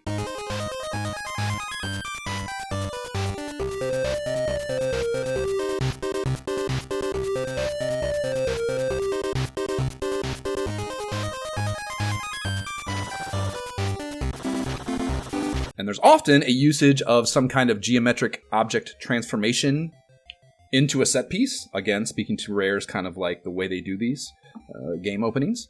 And here they use an orb that is probably supposed to be a sun that dances around in that black void for a bit before becoming the O in Solar Jetman title treatment, which is nice. And again, yeah, Captain Skyhawk is what I thought about that. Once the title and start game continue menu are on screen, a little pink astronaut comes leisurely jetpacking across the screen as the sun sprite continues to pulse up above. Once he works his way all the way across the screen, we cut to a black card with what I'd call a medallion center mass. And it's got a picture of our Jetman on it. Behind him are the words Federation of Space Loonies, which is what I named our group chat for the duration of our build-up to this episode. And this Federation of Space Loonies lingo should probably appear and be explained in the manual, I think. But I think that is the missing link piece of lore that connects the dots about my earlier question regarding who you play as in this game. You know what I mean? Right. He's like, part is of the he a Federation leader of Space or Loonies. owner of something, or he's just like Right. a space loony? Like, what? I don't understand. Like, you're just a goofy dude? Yep. I need more information. Yep. We'll get Rare on the horn. Maybe, we talk about it long enough, we'll just call the number. I'm sure there is one. From Rare there, does we get... exist as a company. So. Right. Probably not the same number, though. Oh, who knows? We don't know. We don't know shit. Don't know till you try it. I don't think we've called them. That's a good. I feel like we might have called them during. Captain Skyhawk is a game we could have called them during. That's possible. I don't remember though. Well, Rare is owned by Microsoft, so I'm not doing it myself. I was just like, yo, what's up, guys? That's was anybody who was around back in the Solar Jetman days? Anybody? Added layer of drama to that little pursuit for sure. That's fun. From there, we get to establish in the humoristic tone of this game. A pretty blue night sky appears, in which a very zoomed in, detailed, and well done pixel art rendition of our man Solar Jetman comes jetpacking in from off-screen left and across and to the right. And it loops a few times with his expression reading as just kind of cruising along. And then maybe I'd say on the third loop, a small burst of fire appears on his jetpack that causes him to slow down and look back at it a little concerned. And then on the next loop, the fire turns into a reasonably large explosion, but instead of a horrific death in outer space, he's just left with some soot on his face, in his suit, and the fire dissipates. So, again, just humorous, comedy, lighthearted, guy's a moron, dumb shit happens to him, yada, yada, yada. That's kind of the vibe of this game. Back to the menu, and you have those start game and continue options, and continue takes you to a simple computer screen interface where you can punch in a 12-letter and only letters, no 0, O bullshit here, passwords to pick up where you last left off. Start brings us straight to the planet information screen where we are told we are approaching Planet 1, Preludon, and it has a picture of the planet from space, looks very Earth-like in this case, and then we are given the planet's gravity and diameter figures, a password, and the planetary system location. And this game has a massive and great soundtrack, no surprise given David Wise's involvement, over there Rare, and for that reason, each of these screens has a unique music track to accompany them, in addition to obviously the stage music itself, and then a ton of cues for individual events in the game. So just a massive soundtrack, all of it's pretty great. Again, no surprise with David Wise involved. Some gorgeous cutscenes of the mothership's landing sequence, and Solar Jetman hopping into the pod ship for blast off precedes each planet, along with the launch cutscene music.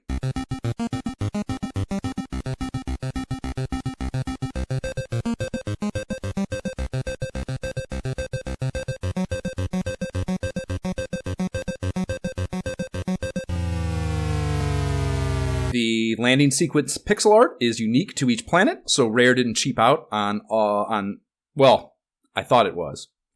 Most of it, or not most of it. Every planet has a pixel art landing sequence, is maybe the better way to word this. It does repeat one time through. I think they have, essentially half of them are unique, and then they kind of start over and reskin them with different colors, do another palette. Or do a palette swap, rather, of the same artwork. So, interesting. It's still a nice, varied number. I didn't catch that. Maybe I'll skip that planet. I don't know. Well, it sounds like you did fewer planets, so maybe you wouldn't know that. But I did the full run, however many, 12 it is that you need to do.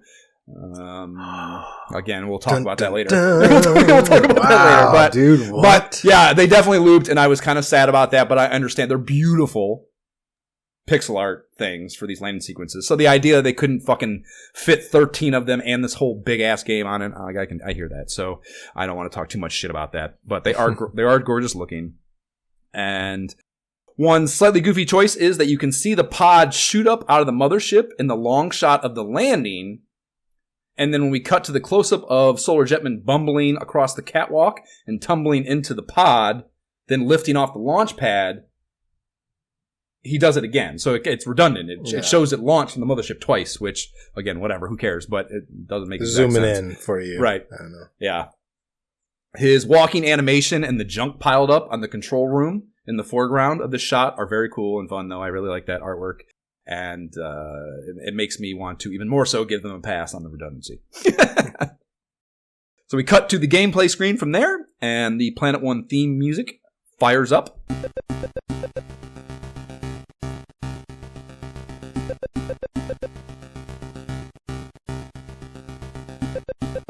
And we are shown the mothership at rest on the planet's surface.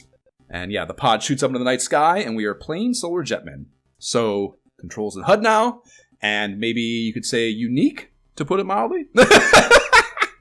These are these are lunar lander style controls, not your typical flying game. Left and right on the D-pad rotate your ship counterclockwise and clockwise, respectively. And then up and down turns your shield on and off.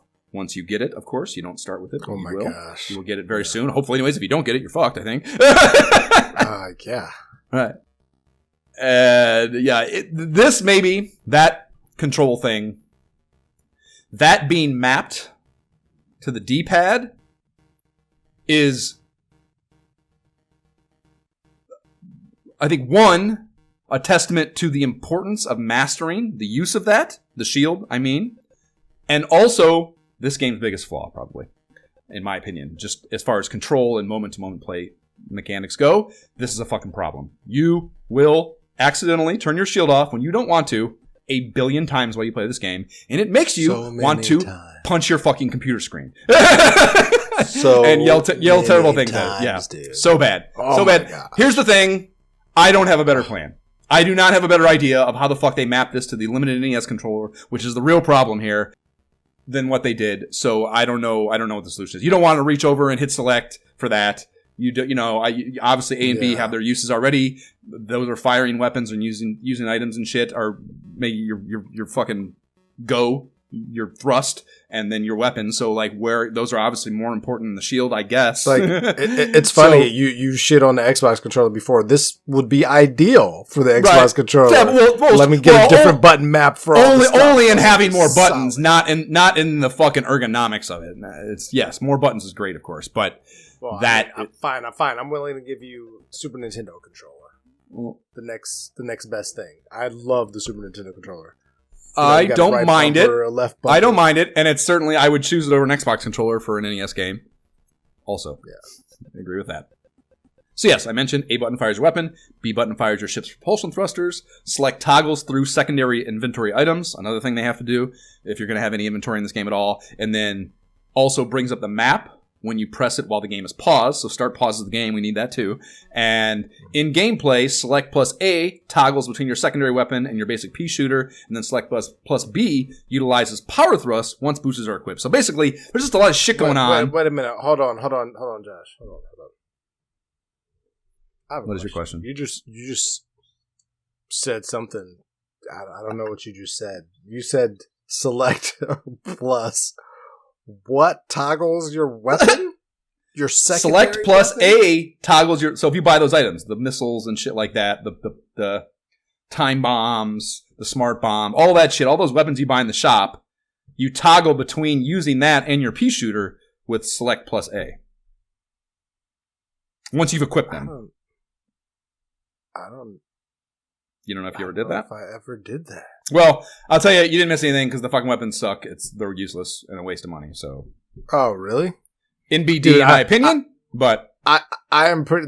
That's great to hear because I'm pretty much that Captain America meme. Like, so you saved all your stuff to the end and now the game's over. Like, that's what happened to me. Like, I bought a bunch of stuff. Yeah. When I tried a lot of it. I never found anything that was worth my time. Well, see, I was pretty certain I missed being able to get a better ship based on like our chat. So I was like, that's problematic. Yeah, that's so that was my thing. I was like, I can't get any better ship at all. I'm annoyed. I'm going to buy all the upgrades I can. And so like, I didn't want to waste them on like whack earlier planets. So I was like, I'm going to save them in case I need this for like a boss fight. You know, I empathize with you, Jay. I do that all the time. So yeah, like switching weapons. That was my one annoying thing. One thing that I was frustrated about is trying to fight the super yellow sun looking things and in later levels where there's gravity taking so many hits. I'm like, why don't I have something more powerful? I mean, you know, if the thing is, man, it's like one of those situations where it's a law of diminishing returns, I think. Like, yes, like even like there's the smart bullets that are just literally more powerful pea shooter bullets, I think. But the idea of you buy them, you can only. I just didn't switch to them then. Right, and like we'll get into it more later, but like you gotta buy them, and then you gotta equip them. You gotta like choose to equip them on the planet. You can only equip one thing. You can't. It's not like you have it all available to you at any given time. You have to equip them when you're back at the mothership, and then when you're out, and then if you get blown up while you're out using that item, you lose it. So, you know, it's just. Oh, wow. The ROI is just not there, man. It's just not there on that shit, in my opinion. And it both in like the time you're going to have it available to you, the effort required to enact it, and then also, I don't think the actual payoff of implementation in the moment of using it is worth all that opportunity cost, basically. And it's just fascinating. It's a bummer because there's a lot of theoretically cool things that I wish I did want to use. You know, I guess is maybe what I would say about the equipment.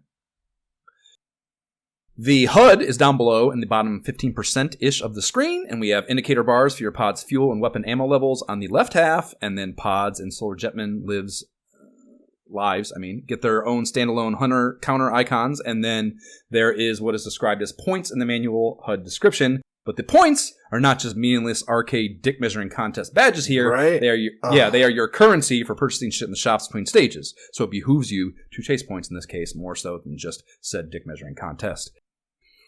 Planet 1, Preludon, is again where we start, and the Nintendo Power description, which is from Nintendo Power 16, Preludon or Bust, is described as Preludon, the first planet in the Xandor system, is a hostile but rich world.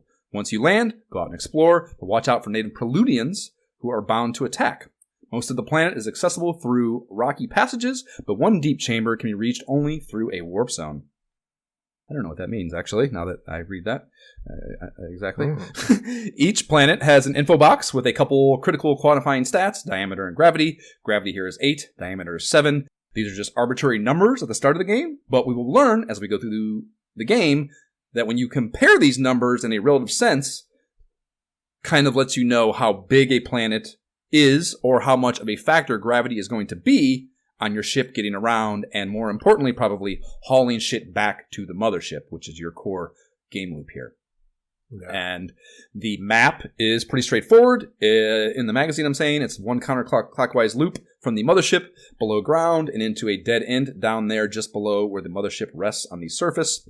The one POI that is stressed is acquiring the shield, like I mentioned, in the bottom left corner of the map. But I agree that it's a critical quality of life necessity to offset the relatively constant threat of one-hit deaths to your starship and your person. Actually, once you're out, you have your ship. If your ship gets blown up or shot without a shield, it blows up in one hit, and then it also just takes damage as it bounces off shit. And if you run out of fuel, which is also your life, it burns fuel constantly. So you have like that. Your life bar essentially is constantly decreasing just from moving around. And then when you bounce into shit, you, depending on how much velocity you have and how hard you impact that thing, and also maybe what it is, you lose more or less life or gas.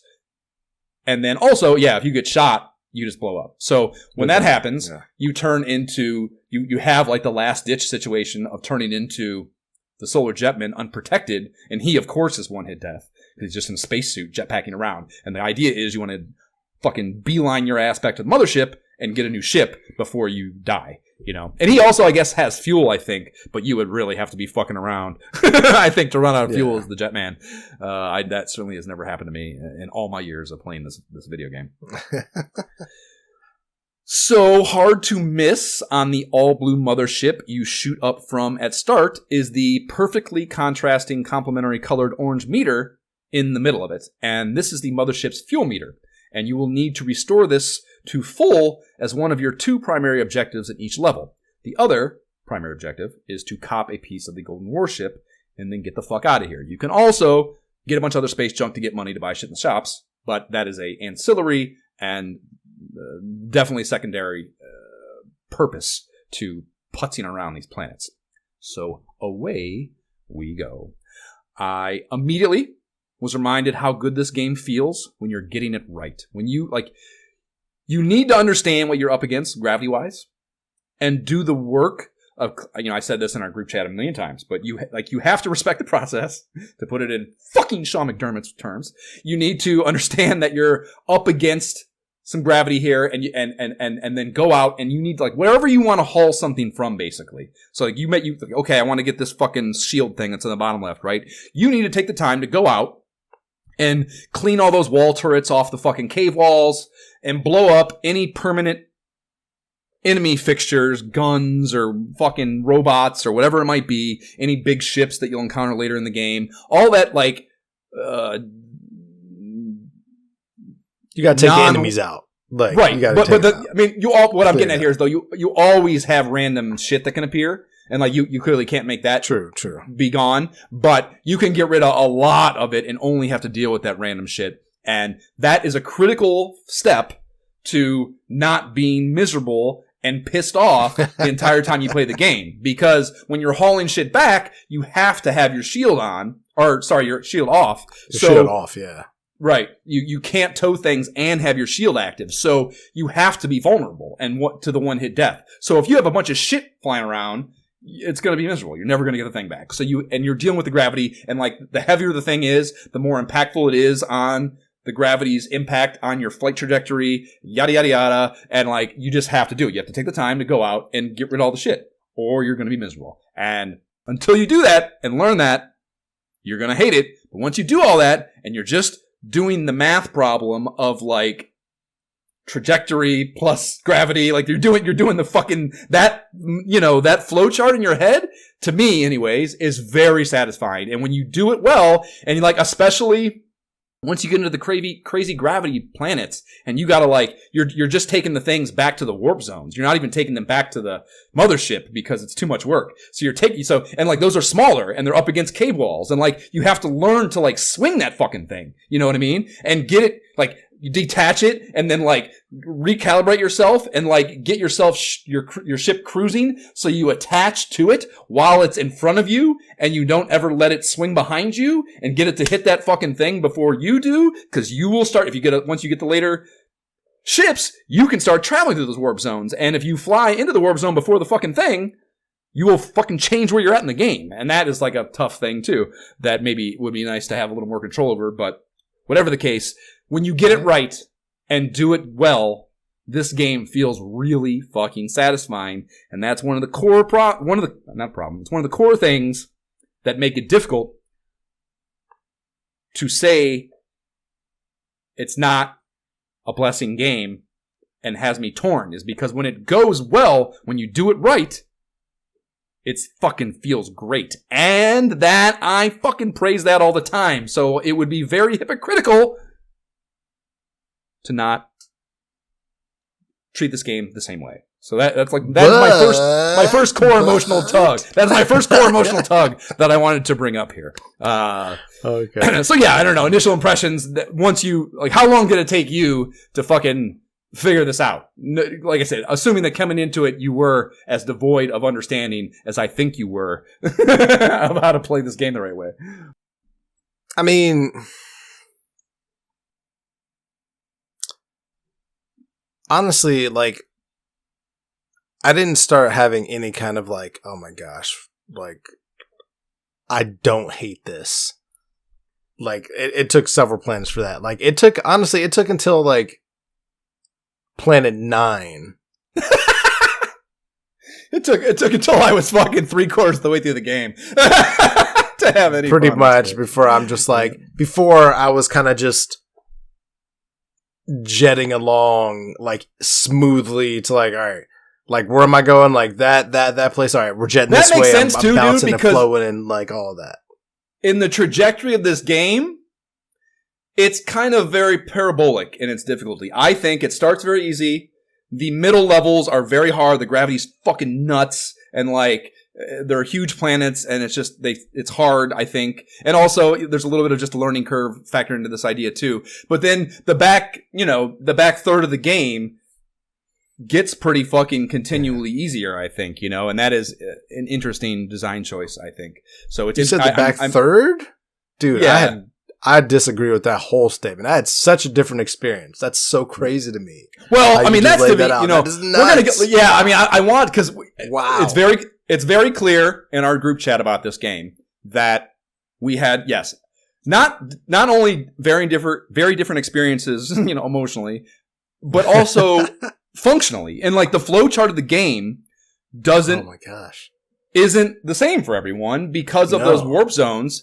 And I guess, I mean, we're going to go through here in order. So I guess let's wait till we change planets to get into that part of it. Yeah. But okay, yeah. So, but it did take me a while on this first planet though. Like, it took me a while, but I got all the things, because to me it was kind of like, for now, I felt like I had to get everything. Like, I gotta get, because I have no idea when. And you should. I mean, early game, you should get everything off until I get them all. So yeah, because you want to stack dough early game, so you can get that Golden Warship stat. So it 100%, you should be getting everything. Yeah, we will get into that later. I certainly got to a point in this game where I was like, I don't give a fuck about any of this shit. I'm getting the ship part. I'm getting the fuel, and I'm getting the fuck out of here. Yes, it took me too long to get to that point. Yeah, yes. even my completionist bullshit that I have, which is that force is strong with me. Yeah, the back third of this game, I was like, nope, don't give a fuck.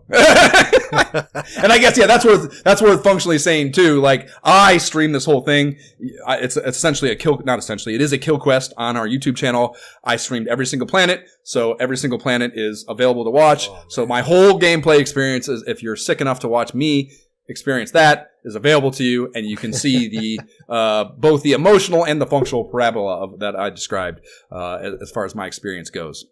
To a game that, I have never beaten before, so this was my first time going through it in its entirety.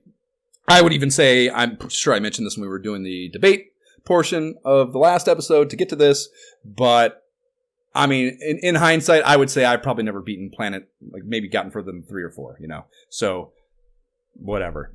This was essentially a new experience for me, and there are trying moments. Sure. Yeah. So that shield mentioned in the mag is a critical first step. So heading to that is your priority number 1 here. The only tunnel down into the bedrock pretty much railroads you straight to it. So it's hard to miss, even if you don't have some accompanying literature of antiquity. And there's 3 wall-mounted turret guns, limpet cannons in the manual is what they're called. And you should dispatch those on your way down. And the catch with those is they have protective shells that open and close, so you can only pop them while they're shooting back at you. But they, at least, are not omnidirectional. Whatever way they are facing, they just shoot straight ahead, so you can easily stay out of their path, or relatively easy. Maybe nothing's easy in this game because of the gravity function, but you at least don't have them just spraying any which direction. And you can lay down continuous fire by holding the A button, so that's a nice feature. The easiest way to handle these things until you get savvy with the movement is to slow down to a near standstill out of their firing trajectory and just dump on them until they open up. So that is something that's a nice little starter pack thing to learn. And you get down there where the fucking shield sprite is, and it looks like maybe a bracelet, I'd say. Once you're within a ship's length or so distance from the object, the towing mechanism is automatically initiated, and a thin line appears between the object and your ship, and you can immediately feel the added weight to your movement once you latch onto it like that, both in the general pulling of the gravity and the inertia that this heavy-ass thing swinging on a tow line behind you would exert on your ship's movement in a low-G environment. And again, I think they just killed it, dude. I think they killed it in the physics. Like, the physics are right.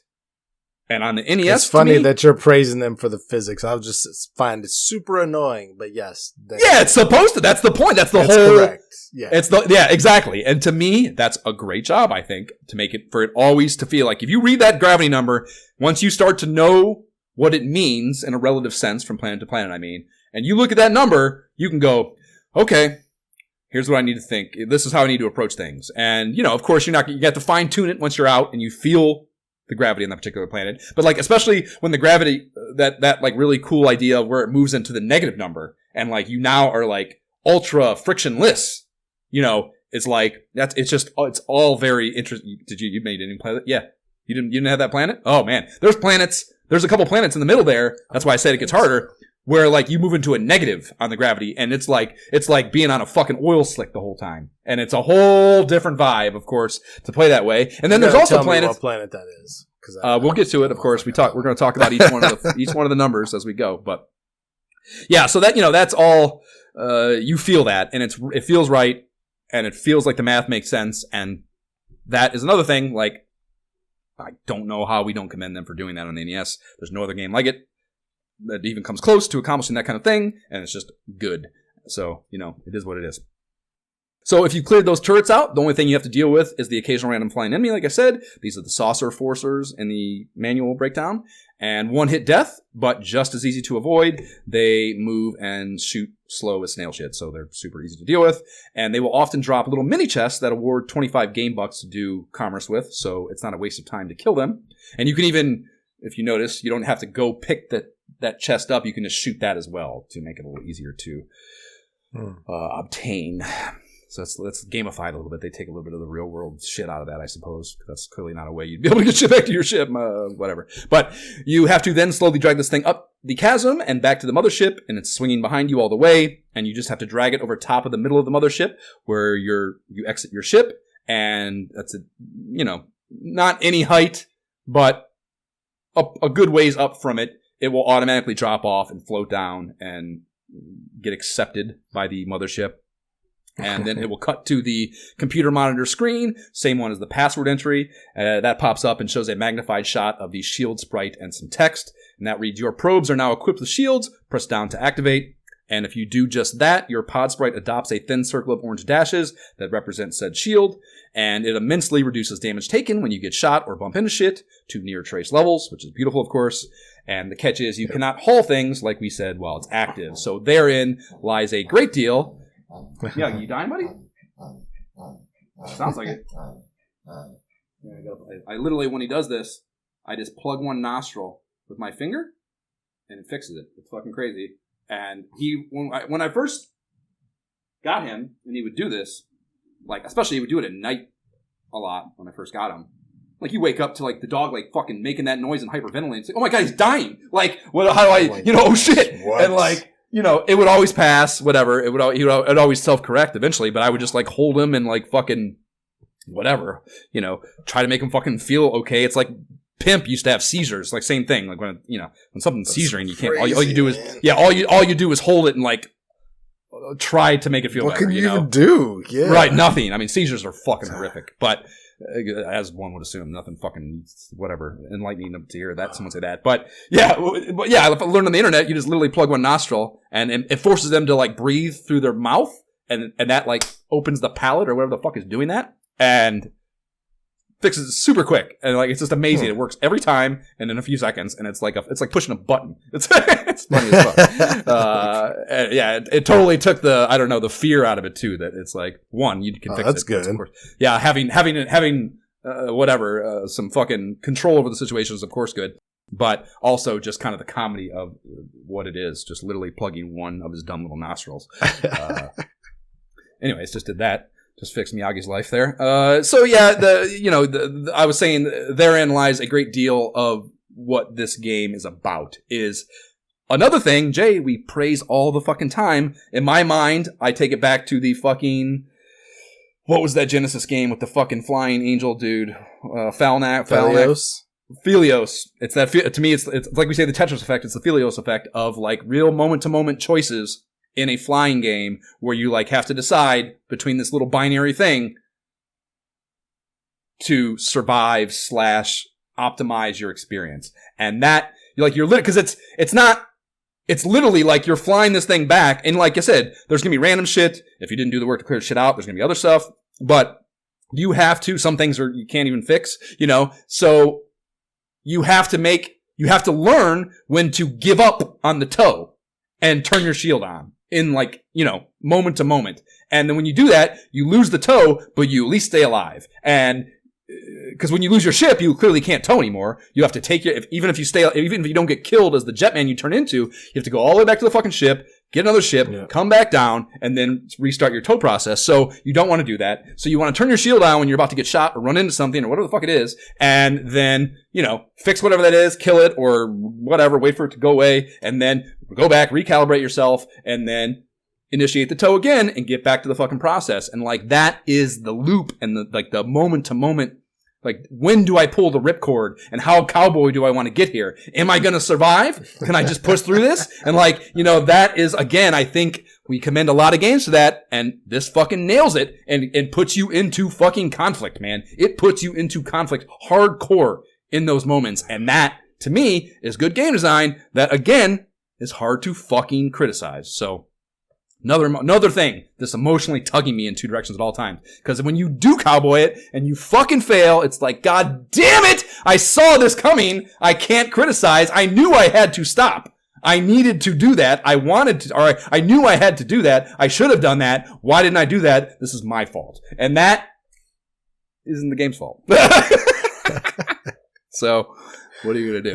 So, fair enough. So that's the shield. That's the tow process. That's kind of the game loop, really. Outside of that here, there's only a couple other things to do. There's a blue crystal you can get. That just turns into money. And when you get that, drop it in. It says storing crystal, and that value is $500. And it's also stated here that more crystals needed for a bonus life. So I guess these ultimately and eventually award extra lives after a certain number. It's so many that I wasn't ever able to determine how many that was. But if you pick up enough of these, you get a bonus life, and that's of course helpful.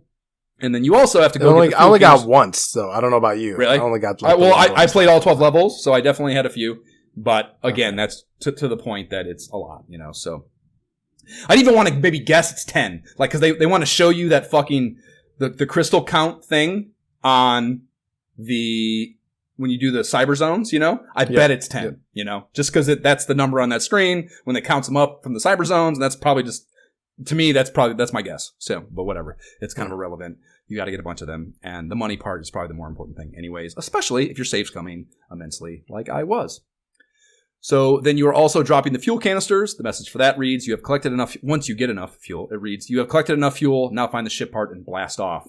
And then when you drop fuel in, the mothership fuel gauge will reflect its fullness when we cut back to gameplay. And obviously, if you still need more fuel, you'll be told that by the computer that it cuts to, the computer screen that it cuts to, and you'll see it on the fucking meter as well. So I'd catch a stray bullet while scoring the fuel. And that's immediately, even with all my expertise and having played this fucking first level, I, get into the loop about the fucking having to replenish your ship thing once you lose it. But it's also to be mentioned that when that happens, your sprite is infinitely more dexterous and controllable. And that is something you need to learn to use to your advantage as well. At points in the game that prove to be too difficult with the lunar controls of your pod. So that's just another kind of, layer of nuance to the gameplay here.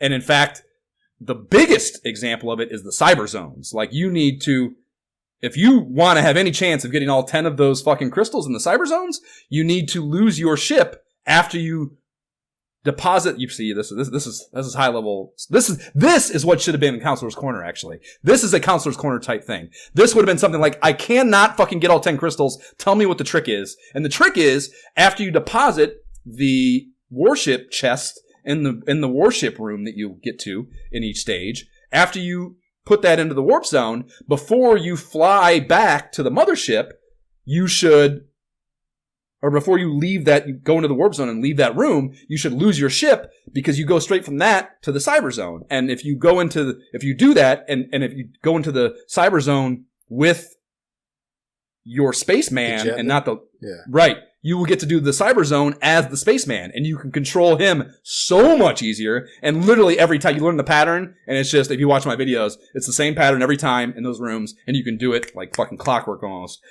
because you're so much easier to control. So that is a testament to also your ability to utilize this out in the worlds to shoot guns or blow up fucking things or just move more easily through something. You're at the risk of one-hit death. There's no way to get a shield as the Jetman, but you control so much better that sometimes it's still the smart thing to do. And that is another push-pull moment in the gameplay that I think is high-level shit to learn and get good at, to be able to traverse this game in a better manner.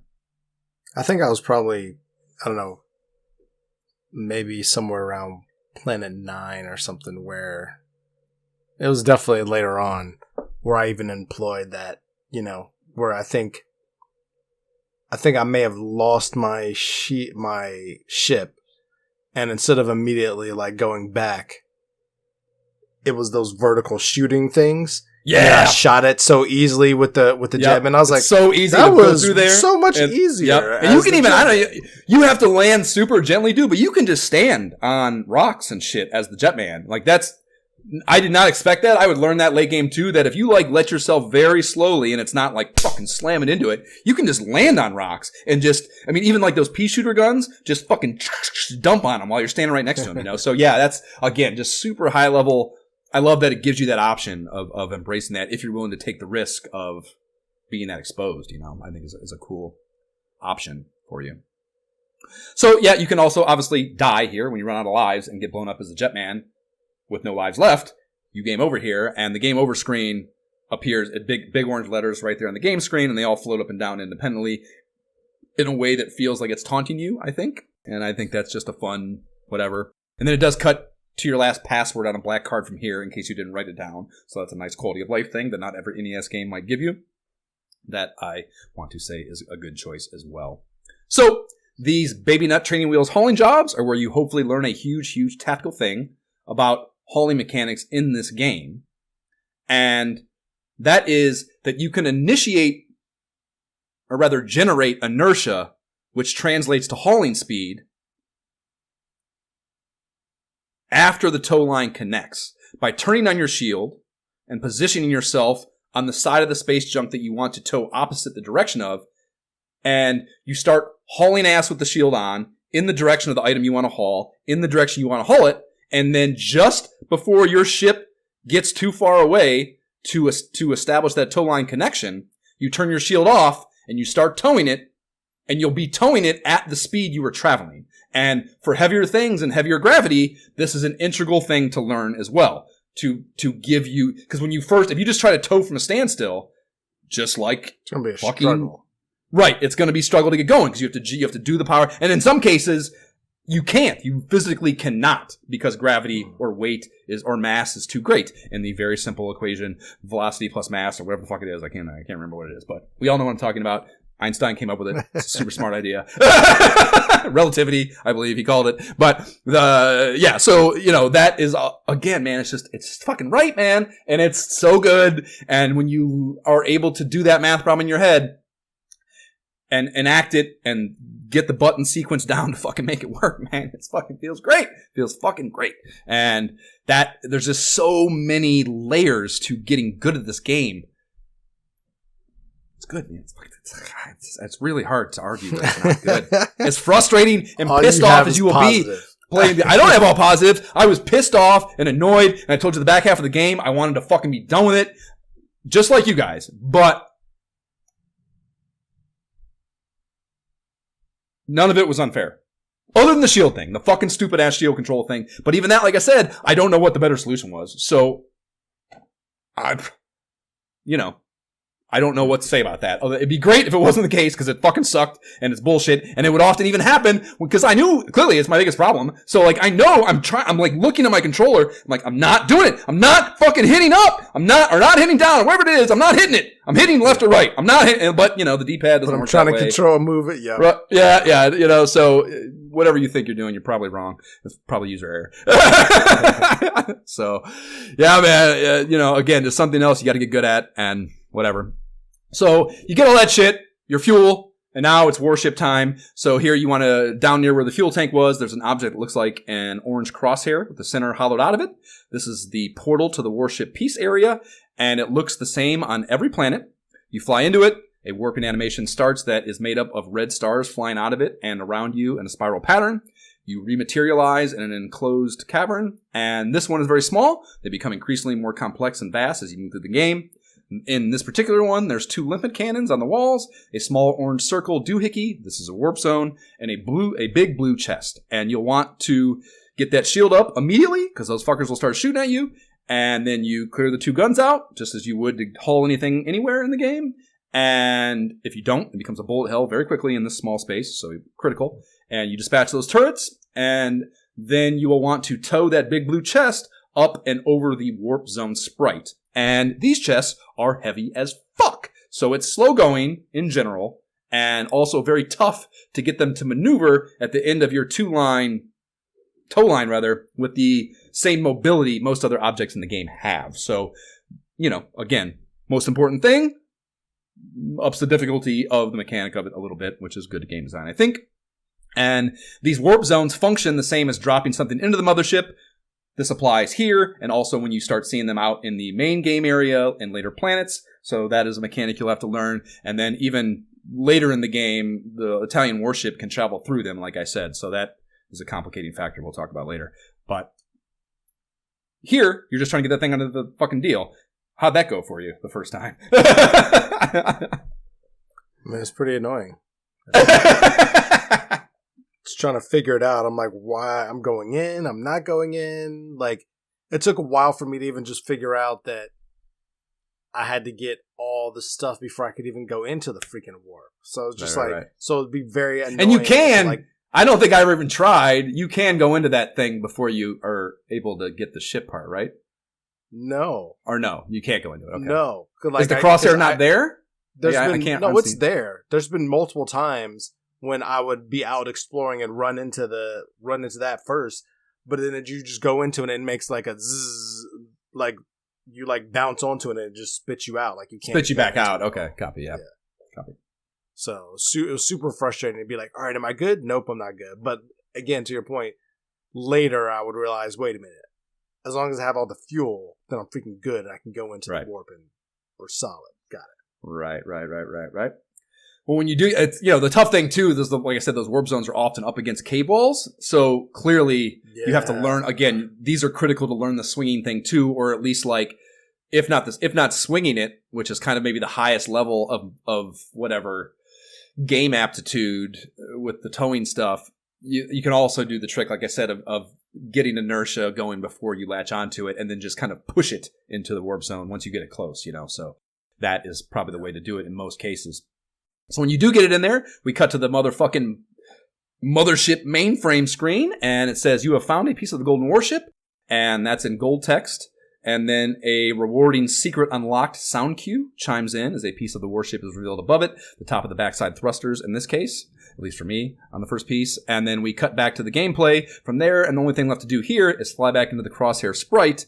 And as Federation Policy number 4 in Nintendo Power 18 points out, so they do tell you in Nintendo Power, it is wise to, yes, dump your ship before you do this, so you can do the cyber zone that comes next with just the spaceman. And in the cyber zone, you get like a little screen that pops up. It says like fucking collect 10 cyber zone, collect 10 gems before time catches up. And then you have 10 seconds in this mini game situation that you get after every warship opportunity to pick up 10 gems. And then you get some money from that. And then if you get all 10, you get an added bonus as well, point wise, or money wise, however you want to look at that.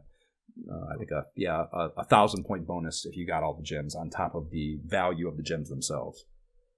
I unfortunately never got that, so I think I got the most I ever got was like 8, maybe 7 or 8. That's pretty fucking good with just the ship, dude. Because the mobility sucks. So you need to be able to. You have 10 seconds to go through this fucking room, and it's just a bunch of bricks with fucking little corridors between them with gems in them. So you need to make hairpin turns to have any hope of getting through the whole thing, I think.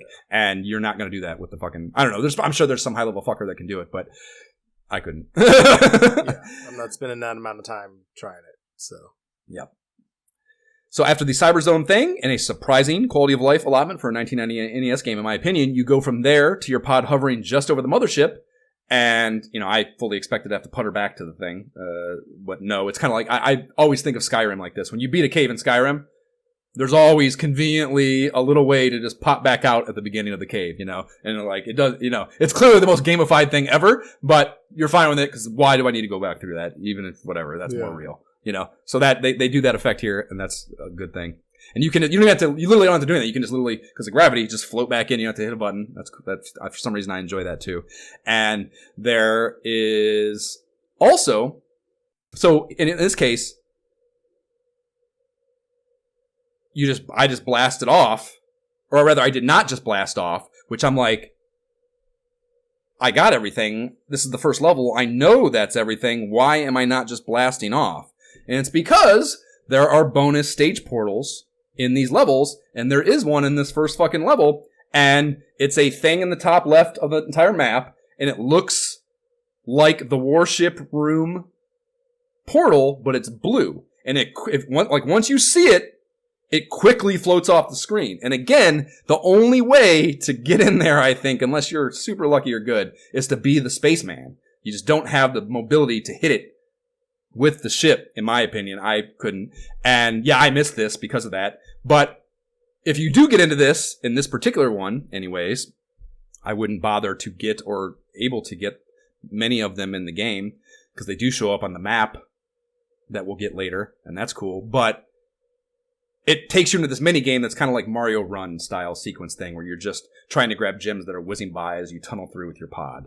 So it's basically a pod-based version of the Cyberzone game that you can play as the Jetman if you do it right, you know. And it's the same thing. You get 10 gems. If you get all of them, you get a 1,000-point bonus. And those are, I guess, tucked away in many of the stages in the game. So that is here. And if you get that, then you automatically blast off and you've gotten everything in this fucking stage. So that is how that works. And then after that, you move into the Interstellar Marketing Company shop interface where you can buy shit. And there's shit available in this one. This nature. There's the homing missiles, $400. These are missiles that circle around the pod and they come into contact with an enemy and then explode. There's the time bombs. Those are $150. Drop the bomb, wait about 6 seconds for the explosion. There's titanium bullet pack for $800. These are hard-nosed bullets that will destroy targets with fewer hits, so just more powerful bullets. There's efficient engines, which have better fuel economy and they'll increase your range of exploration. So basically just gives you more fuel or burns your fuel slower while you're out exploring. And then the last thing is the mapping device for $1,500. If you buy this, you'll never lose it. It's a one-time buy. And then when you are on planets, when you pause it, you can hit select and you get a map. And that is fucking critical for getting around this fucking game. Even if you have a Nintendo Power, you need this map. So definitely get this fucking thing. You will need it. So that's that. Would you buy shit from there or no? Did you have the dough to buy shit from there? I bought a mapping device and homing missiles. So okay.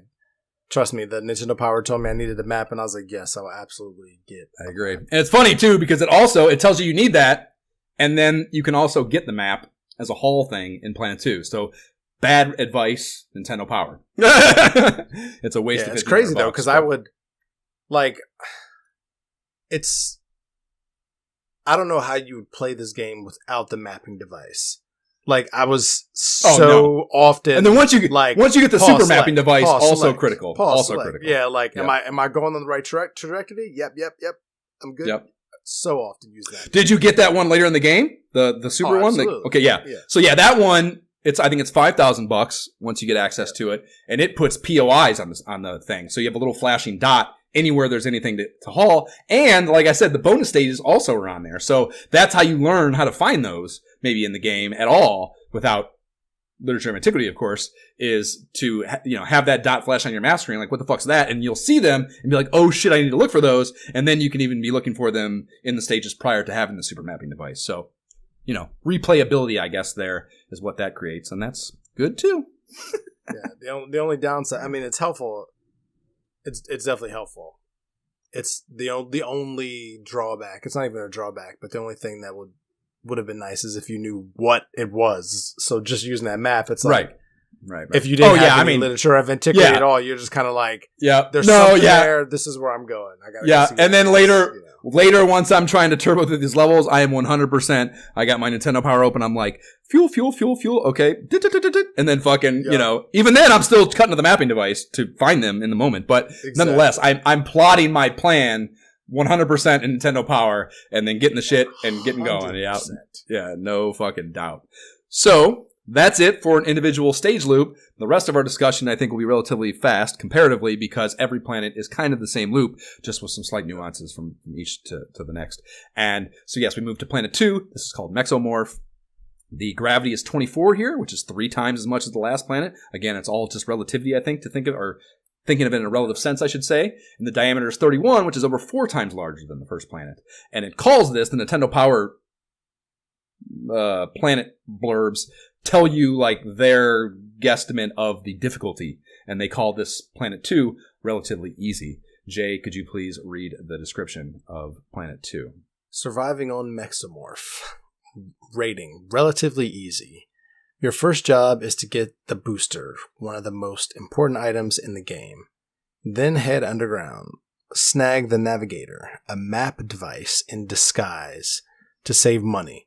The toughest enemies are the... After they've already told you to spend $1,500. Yeah, I'm like, the toughest enemies are the hopping boom tubes. Shoot down on them from above. Destroy super and anti-gravity planets with time bombs. Amen. Yeah, there's so that would have been. I never read that while playing, so like I clearly did not use the time bombs on those things. And like it's no. I mean, yes, theoretically, That would be helpful. Those are hard. Nah. Just shoot them. Stop above them, hover, and shoot. It's not worth the fucking money. It's not worth the fucking effort of equipping it. It's not worth the fucking foresight you have to even know to have them equipped. It's just not worth it. It's just, in a universal sense, the items are a waste of time and money. I will stand pat on that opinion no matter what we discuss here in this episode.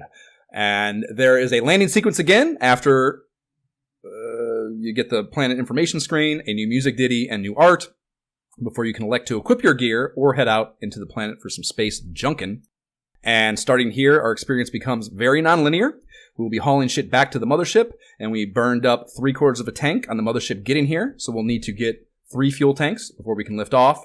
There are actually 4 available in the level, so you don't have to get one of them, so you can kind of, if you're plotting with the Nintendo Power, in some cases there's surplus, so if you're plotting with Nintendo Power, you can just pick the 3 that are easiest to find, or get/haul, and get those instead of, whatever the 4th one is shitty. And then for equipment, there's the navigator that's in the opening, as well as the boosters, and the boosters are very clutch. Hitting select gives you your pod more oomph to work with, which is uber helpful when you're trying to get going as you haul heavy shit back and or speed up to getting there. So that is a critical thing to have in your coffer. Shoot, that becomes a critical gameplay mechanism just in general going forward. Oh, for sure. I mean, you can't even be unplayable. If you don't have it, you won't be able to beat the game. I don't think there's no way. So yeah for sure. And it's funny, not funny, whatever, but notable to say that the navigator is heavy as fuck. Like, I wasted time hauling it back just to be thorough and see what it was and make sure it was the mapping device. And sure enough, it was. And it was a waste of time, and it's so much work to get it back. It's fucking stupid. Whatever.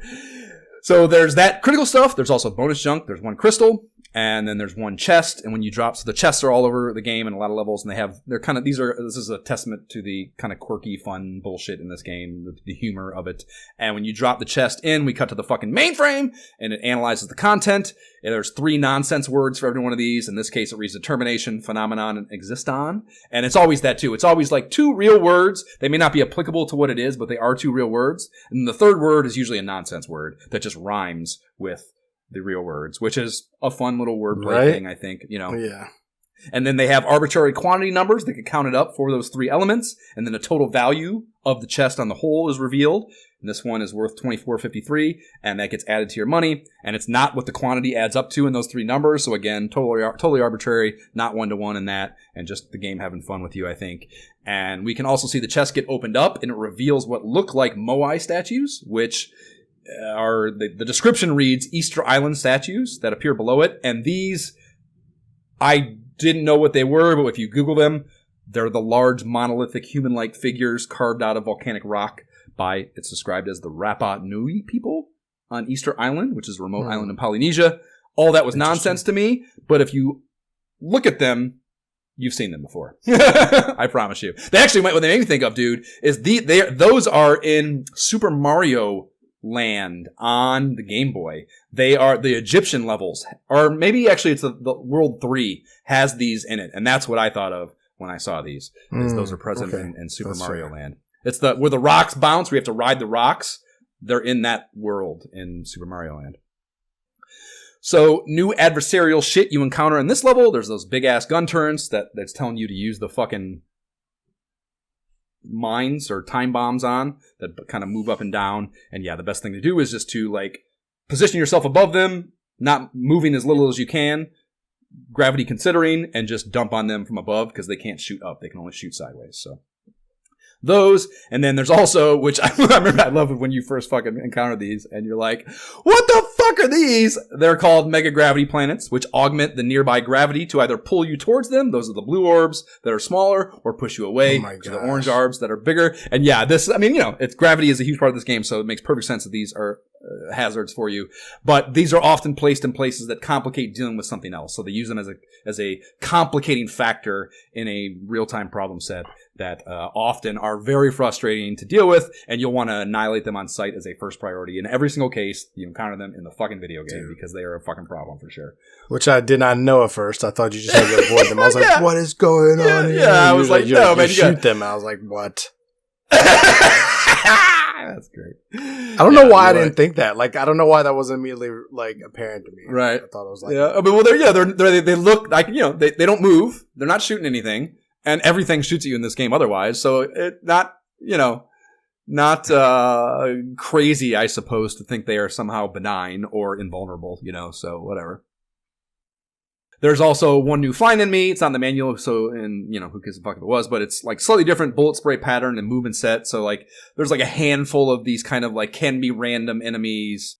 And in some cases, there may be like little machines that generate them as well. But there's a bunch of just flying shit that are all kind of samey, slight variances. They're all just annoying. A new one of those is here. Who cares? And then the Golden Warship Endeavor is a very similar thing in style to the first planet. The room is just deeper, and there's are way more limpet cannons to frag before you haul the ship part to the warp zone. And the boosters we score here are a welcome help for that endeavor, of course, because you can move that fucking warship thing faster. So I guess this is when now I have to ask you is, okay, so you played Planet 2, right? Yeah. Okay. So we're still on the same page. I play Planet 2 also. Okay, so we beat Planet 2. We move on. Planet 3 is Omibru. And here the gravity is 16, which is splitting the difference between the two. Diameter is 23, also between, but closer to Planet 2 size. In the rating is moderate. And the fucking description is, let me get it open because Jab was supposed to read this one, and he's a fucker. So the description of Planet 3 reads, green chompers, ships with steel jaws that move in straight lines vertically or horizontally will attack early in the stage, but they are easy to defeat. Deeper in the planet, you'll face a larger robot ship. Titanium bullets will help you in your attack. There's also a hidden warp zone in the center of the circle of the ships. Inside, you'll find 3 more warp zones. The first goes to Planet 5, second goes to Planet 6, third goes to Planet 7. I don't know what to fucking talk about. I never fucking warped a single time in the game. I expect maybe that this is where you first did. Is that the case? Okay. That would be correct. Okay. Well, so you did not. So you did not get I guess maybe to clarify, you did not get a ship part from this level then. No, what I got on this level was some fancy alien items. I found that. Right. Oh, one of the treasure chests for sure. That is the only thing I wrote down here. I got some fancy alien items first, and then, oh man, I somehow warped to Planet 6. Like, that was my next note for this. So that's why I was freaking out at first. Like, I didn't get a part. And that looked like one of the orange things that you take the ship part into, I presume, right? I think so, but like there ended up being like stars. I feel like I was going into like star portals. Maybe they were like regular. I can't even remember. Okay. Yeah, I'm just so curious at what they look like. I would guess they look like, but yeah, It just felt like stuff I was supposed to be doing. So I was like, okay, I don't even know where those are, man. I don't even understand where it's talking about. I never encountered any weird So yeah, it says deeper in the planet you'll face a larger robot ship. There's also a hidden warp zone in the center of the circle of the ships. Yeah, I don't know where it's talking about there. I think I went through all this shit. I mean, you have to go through this whole flowchart to get to the ship part at the end room in the bottom left. So I don't see where I would have missed anything, but I must have, because I don't know what the fuck. I don't know where this stuff is. I didn't encounter it. I definitely didn't fly into it. I didn't warp anywhere. I got a ship part. I moved on to Planet 4. That's how my fucking thing went. So yeah, that is just okay. So that's where we're gonna diverge. So Planet 6. So I'll blow through the next few planets, I guess. I got some crystals. I got fucking. I'll call it the space junk roll call. This is the shit you need to get. You need to get 4 fuel cells to skid out of here. There's the very fancy alien items chest. The value of those is an even $1,000. Chamber 1 is a treasure box with an English phone box inside, and the 3 elements of it are cheese, stodge, and French fries. So again, just kind of a UK joke there. And that's funny. If you don't know what stodge is, I did not. I looked it up. It's slang for food that is heavy, filling, and high in carbs, which sounds like fucking UK food to me. Give me some chili cheese fries or something. Right. Yeah. Fucking just something with gravy on it. Yeah, gross. Oh yeah, much more likely over there. Yeah. Right. Yep. And the box is worth $402 in that case. There's also radioactives to be found in the third chamber. These are kind of just like treasure things you get a lot as well. They're worth $750 in every single case. They all have uranium, plutonium, and quorum in them as the elements. And yeah, $750 every time. And it's fun to me that they start with a real nuclear relevant element there, and then just go into rhyming nonsense. Plutonium and quorum or nothing. Those are not words, So again, having fun with it. Yeah. Good for them. And yeah, there's crystals. And then the warship area, there's these huge armored ships in there. you don't want to deal with all that. So you clearly, again, just clear it all out, then tow the thing back. It's the same flowchart every single time in those. It's also to be noted in those rooms, I realized early on, there's no gravity in there. No matter what the gravity is on the rest of the planet, when you go into the ship rooms, those are gone. You don't notice it early on because the gravity is not as impactful. But late in the game, when you first fly into that fucker and you're not moving immediately, just slamming into the ground, you're like, oh shit, there's no gravity in here. Which, if that had not been the case, in hindsight, oh my god, this game would have been impossible. Even more so than it already was, of course. So, yeah, man, got the ship part. Moving on to 4. So 4 is called, there's a ship, or an interstellar space commerce option here. A bunch of shit that doesn't matter. You can buy for the first time the second jet pod, the Nippon sports jet pod for $10K. I did buy it. They describe it as a bit faster and tougher than the original jet pod. It's a good buy if you're rich. If not, save up for it. In hindsight, I didn't really see a difference. I wish I had just saved up for the Italian one and not bought that, but I did. And so you get that. That's the only thing I bought because other shit didn't seem important to me. You move on to the next planet. That's Corso Cuervo. We're moving into a new star system here, so they do change those, but they have no bearing on the story or the game or anything. And the planetary stats here are gravity 8, normal, and the gravity or diameter is 39, so big as fuck, and they call the rating moderate. And again, it doesn't really matter to talk about. It's just another fucking stage. All the planets are the same. You get some treasure, stack some money, get the fuel, take it back, go to the Golden Warship trial room. It's like gameplay loop. Yeah, it's slightly different, and it's maybe slightly harder. There's maybe some unique challenges. They just dump a lot of those big fucking ships that you'll get a lot of late game, more and more as you go, and then maybe some slightly different environmental hazards, but they're all very samey, theoretically. And like I said, there's no gravity, so it's just a matter of clearing the shit out, getting the ship part, take back to the warp, move on. Planet 5 is Baki, gravity 32, holy shit, that's a lot, and diameter 29, rating relatively difficult, same thing. Fuel, warship, move on. So then I got to 6, which is apparently where you're at. So, okay, we both do 6. Same thing. Gravity here is even worse, a 40 spot. And then diameter is now a new record at 47. So huge planet, ton of gravity. And the rating is, you guessed it, fucking difficult. So this one is a lot. Huge planet, ton of shit to deal with. There is a great planet approach screen crank. That is my favorite in the game, I think.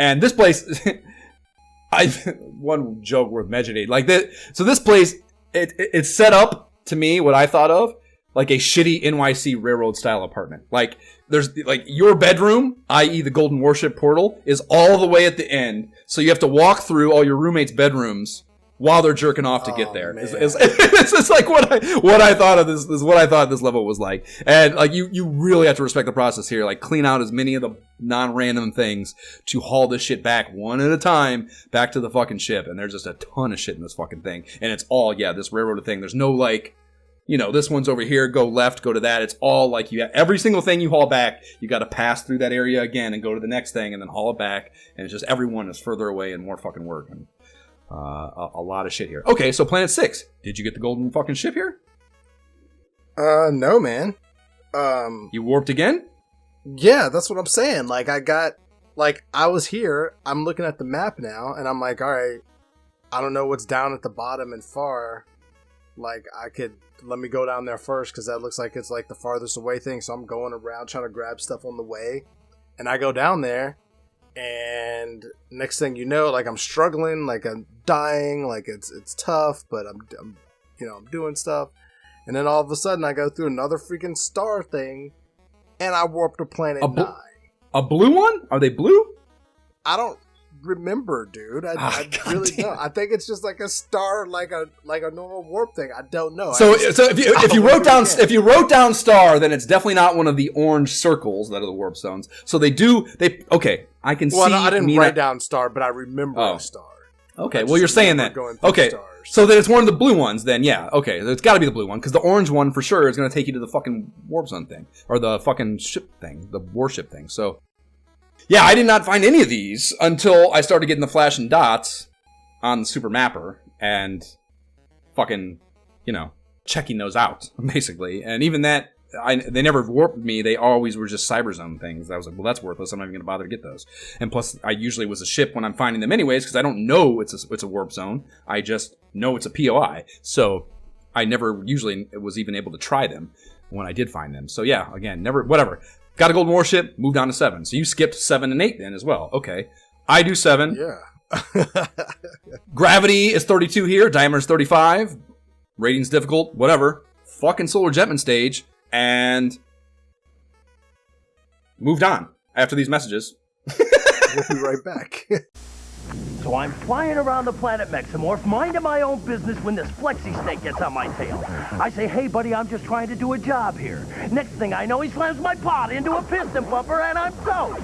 Now I gotta fly this jetpack to the mothership and get a new pod. Then I gotta keep searching for this Golden Warship thing scattered over like 12 planets. Give me a break. What kind of sicko thought this game up? I gotta go. Solar Jetman, new from Tradewest. No one said it was going to be easy. That is a Solar Jetman commercial. Full stop. I've actually seen that before. I've used that before, but couldn't fucking not use it for the Solar Jetman episode. So deal with it, disciples. We're repurposing assets now. That's where we've gotten in this fucking this is where we've gotten this podcasting flowchart. Is I'm repurposing assets. Deal with it. So now we move into Planet 8. They call this one Shish Kebab. That's fun. The gravity is minus 24. So yes, Jay, you missed this little funsy detour on the game mechanics. And it's slick as snail shit in here, and in the parlance of Mad Mike, which I missed that Jab wasn't here because we could have had some fun with that. That's very much a Mikeism, something my dad would say. Slick as snail shit. Diameter most of Mikeisms are. The diameter is a ho-hum 29, and the Nintendo Power rating is moderate. And yeah, man, by here. You should be rocking with the Italian jet pod description or in the description for the planet, because the traveling through warp zones thing, I was like, oh, that sounds amazing. It sounds like I can like fucking get around these fucking huge ass planets quicker. Yeah. And you do. And the way that works is it's like there's, as with everything maybe with this game, there's some cost benefit analysis to be had with it. There you do. Like basically you move through them. So if there's 3 of them in a stage, you cycle through them in the same order every time. So if you learn them, I guess it is dependable. You go in whatever the one, wherever you start the loop, you go into that one and you will come out in another warp zone. And whatever you do, if you go back to that warp zone you just went through, it will take you to the one you just came out every time. So like it doesn't change. It's not random. Thank God. But you can't go back to the one you just came through by going through that warp zone. It takes you to the next one. So this is completely unfamiliar to me because I've never experienced this. If you have the Italian racing jet pod, if you don't have the jet pod, you can't do it. So yeah, let's talk about that. So first of all, are these the little H things? No, these are the glowing H's. They're the orange circles with the little where you have to drop the parts into for them to go back to the mothership. Those warp zones. But you're saying there's more of those than just the one on each stage? Yep. I think most if not all of the latter stages have multiple of them because you have to start using them to drop shit off in. Or because taking it back to the mothership is not realistically all that realistic. So that's all I was doing was taking stuff back to the mothership. I had no choice. So let's talk about that. So no. You did have a choice. You can still use these to drop parts off in. You just can't. Your ship cannot travel through them. No matter what ship you have, you can drop parts off into these, and they go back to the mothership. That's what I mean. Yeah, that mechanic is present in stage 1 because you're using it to get the warship back every time in the warship room for every planet. So this mechanic is from the beginning, but you don't get multiple. Wait a minute. Hold on. Okay. Are you trying to say that like if you're out and about in a planet, and you find some fuel? Yes. Are you telling me that you will take you can drop that off in a warp zone, fancy Italian jetpack? Well, no. Again, you don't need the the jet pod using the warp zone. I know you don't need that. Okay. I know, but you right now in this situation, right? You're taking your jet pod And you're flying that to the nearest warp zone and dropping it there? Correct. I never did that. Wow. Yeah. So, That makes the game a lot easier, Jay. You're on Planet 8 chilling, and at this point, my flowcharts. I don't know if I'd say chilling, Jay. But yeah, that's where I'm at. Either route, at this point, I'm confused because I'm like, if there's Golden Warship parts on these planets, I've missed like 4 of them or something, 5, 6 of them. Like you texted a great deal of concern. We'll talk about it later when I finish. I have a whole wrap up thing. We'll really pick this apart. But yeah, when you told me that you were warping at this point, right? Yeah, and the flowcharts I saw told me I needed at this point to have had the Italian jet pod, or I could never get it again. So I'm just like, terrible game design. What are we even doing? Why am I? Yeah. Like, can I even continue to play this game? That's where my head's at right now. We had that huge text to that argument too, where you were saying this is bad game design. I'm like, no, man, this is it tells you in the fucking Nintendo Power for one, and I get that you wore past that. There's nothing you can do about that, sure. But my counter to your argument about this being horrible game design is if you call that horrible game design, let's cut it up. Let's chop it up now, Jay. If you call that horrible game design, you have to call Super Mario Bros. 3 horrible game design too, because that exact mechanic is present in Super Mario Bros. 3. You can warp past critical things that you want that you're not critical. That's the thing. You don't need the jet. Anything critical at all. Yes, you can. You can warp past fucking Hammer Brothers suits in World 2, 3, and 4. Absolutely nothing. Same thing that's critical here. You don't have to have these things. They just make your quality of life playing the game better. To have the Italian jet pod is not requisite to beat the game. Just like a frog suit or a fucking Tanuki suit or a Hammer Brothers suit or any other cool thing you can get in Super Mario Bros. 3 is not requisite to beat the game. You can beat Super Mario Bros. 3 as a small Mario and beat the whole game. So, whatever. First of all, you're not going to go through the whole game small. I disagree. But first of all, I bet you there's some other. I bet you we can Google. I bet we can watch a video right now for 3 hours right now where that happens on YouTube if we want to. No, I disagree. But I will concede that I will say it's no longer bad game design since it is possible. Like, I never got the fucking Italian jet thing because I spent money on all the other things thinking I couldn't, and it would never be a chance for me. I was surprised. I didn't notice because I wasn't paying attention because I already had it, but I did not realize that it goes away. I thought both ships were present the rest of the time. But I guess in hindsight, I did see shops where they weren't there. I just didn't think about it because I had the Italian warship, so buying ships was off my fucking radar of things for my money to go to. So, that's a bummer. It does tell you very specifically in the Nintendo Power, there's like a big bubble that says this is, you get the warship here because you're fucked if you don't. So I definitely noticed that and got it as soon as I could, for sure. And again, when reading that it allowed you to use the warp zones, I was super excited about that feature. So I was eager to get it for that reason as well, on top of just the perceived or suggested necessity in general. So, I did get it. And I was, the catch with this is, start using it, you can, those same things that you're dropping pieces off in, you can then fly into and get around the stage very, much faster. And if you learn what those are, you can literally use it as just a means of traversal to get to certain parts without having to pass through shitty things. And then you don't have, it's not like you have to tow the stuff back through that part either. You just drop it off in the warp zone you showed up in and, start warping around again to whatever the next fucking POI is. So once you understand that and can start using it, of course, with the warship, with the Italian jet pod, it is a very nice quality of life thing. It is a little frustrating. Yeah. Because you can fly into it when you just want to drop something off. But other than that, great. Sorry. Yeah, exactly. So I will concede that neither this and clearly not Mario Brothers, it's not poor game design because I was able to go through the game. So, it is completable.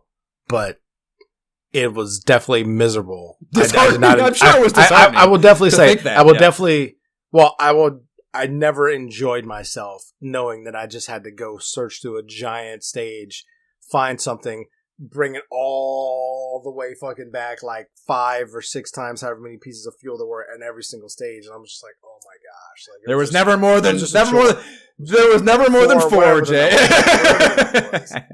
It just felt like a giant chore every time. So that it is. I mean, yeah, to do knowing that there was any kind of shortcut out there that I wasn't able to get is very frustrating. And you know, and that's the thing too, dude. Is the reason that this game checks boxes for me is it is a matter of designing in the most efficient. It's that thing in me that I enjoy of like the system. Like how can I come up with a math problem that is the most efficient, least path of least resistance? Like how can I devise that in the most optimal way? And there's something in me that enjoys that. That's why I fucking can produce movies with any aptitude. Is like I enjoy finding what that is. That path is, and that is something that certainly is not present in everyone, and I understand that. Yeah, well, you know, here again, same thing. Fucking space junk roll call. 4 tanks, 5 crystals, 3 radioactive boxes, 1 chest, got some jelly beans in it, and those are made up of oxygen, hydrogen, iron. Interestingly, and then Golden Warship. Blah. And then we're moving on to Planet 9, where you're at, Zlaz Tortoise. This is a big swing on gravity from minus 23 or whatever to plus 24, so like a 50-point swing there. And then a bigger planet at 37 diameter. And then this is where Nintendo Power starts to kind of ramp back down. It calls this moderate instead of difficult. So, Planet 9, did you play this one normally? Did you get a warship here? I did. I actually got everything on this level, because again, I warped multiple times, so now I'm just like, I feel like is it even maybe I should start playing this game? Yeah. So I actually got everything on this level and the bonus section as well. So I got all the stuff. And so it was funny because then when I got my golden ship part, there was less spots available than it looked like. So I was like, can I still complete it? Like, what do you mean less slots? Describe that. What do you mean? Like things were present that you did. There were more pieces showing? I cannot confirm because I don't remember what the first 2 screens look like. I didn't. Well, it sounds like you've only completed 1 planet at this point, or 2. Planet 1 and 2? 2. Yeah, I completed 1 and 2. So did you have more than the 2 pieces you got at the end of Planet 2? So maybe so, because when I looked, my note is like, all right, I got all the fuel, finally got this golden warship, but then I'm like, wait, am I only missing 2 pieces? Because obviously I was missing like the remaining amount of however many planets there are. But it looked like a ship. Yeah, I was like, am I missing less? Okay, so it does. Spots? That's crazy. That was always my hypothesis on what happened if you warped, but because you can't, that's you don't crazy. / can't I was go very back. Confused. Like, how do they make that work for me? Like, I don't know. Okay. And until you see that, you don't know that you're caught up, basically. So that's why you're so pessimistically, whatever. Yeah. Distraught. What I understand. are we doing, man? Okay. This sucks. Yeah. Copy. Okay. So that answers one of my big questions going forward for sure. Like, I was very concerned I would get to the end and then not have the golden ship part. And a fucking NES game you can't fight the enemy without this, you know? Right, yeah. And a fucking 1990 NES game is entirely capable of that, for sure. Yeah, I totally understand. Okay, so then, Planet 10. This is called Shamigen. We're moving into the 4th star system. Shobus here. Gravity of 24, diameter of 33. Nintendo Power rating of don't fucking worry about it. The last 4 planets here in the magazine are summed up in 1 page in the mag. And up top it reads Quick Planetary Survey. So they kind of like they always do. They do take you through the end of the game with the maps, but they kind of scale back the help they give you. Yeah. So it doesn't completely cut you off, but it does set you off on your own a little bit for the end run of the game. So that's very Nintendo Power-ish. And it reads here, the final 4 legends, and that's all. Precisely. And that's all you need, really. Look, you got that. Yeah. Yeah. The passage here in the mag reads, the final 4 planets present even greater challenges, but as a veteran Solar Jetman, you should be able to cruise right through them. And cruise we shall. So, 4 fuel, all these ladder stages are 4 fuel situations. There's no way around that. You usually don't have more than 4, so you got to go to 4 fucked up places and get fuel. And then get a golden warship. That's all I was doing here. There are some, you start getting chests here that'll give you absolutely nothing for $1. You know, so they'll start fucking with you with the treasure. All the more reason I started being like, on top of not wanting to spend the money, like, they're just fucking with me anyways. So yeah, fuck you, assholes. I'm just gonna get the fuel and get out of here. Whatever. And there's another one that was called Tribbles. These look like skulls. Yeah. Yep. I got that for 748. So I was like, precisely. What? Right. What are we doing? Right. And that's made but up I did actually get my first bonus life on this stage. This was the first stage. I got Where my you got bonus the life. I was like, jewels? oh, Okay. So I was actually feeling good. I was like, I got Well, triples. if you've only played 3 stages, no surprise. I mean, fuck, that's pretty good, actually, I would say. You skipped fucking over half the game, really. So, yeah, what have you been bitching about? You skipped half the game, Jay. 7, 8, and half of 6. Yeah. Okay, yeah, so that's fucking half the game, dude. That's half the game. Especially because those are, like I said, that's the high part. That's the stuff you hated. Right, exactly. So yeah, I'm not calling it less than half. Yes. I don't know what to tell you. Fucking A. Okay, so then we go into Planet 11. Shanku, gravity here. The numbers get stupid at the end of the game here. The gravity is a whopping 56. Diameter is a sprawling 39. Nintendo Power doesn't bother with the difficulty rating, but it does say to bust out some anti-grav, which is one of the items you can buy. And I tried it. Again, it's just it's not worth the effort, man. It's hard to tell. But to bust that out, and then also to use your double strength thrusters to deal with that crushing gravity. I just dealt with it with normal shit. And yeah, fucking whatever with that. More bullshit. Golden Warship. Moving on. And Planet 11. I will say, hold on. I will say on Planet 11, though, like, this was finally for me when I did the strategy shift. And I was like, fuel only. Okay. I'm done. I was there I'm going already. Fuel only. I was there.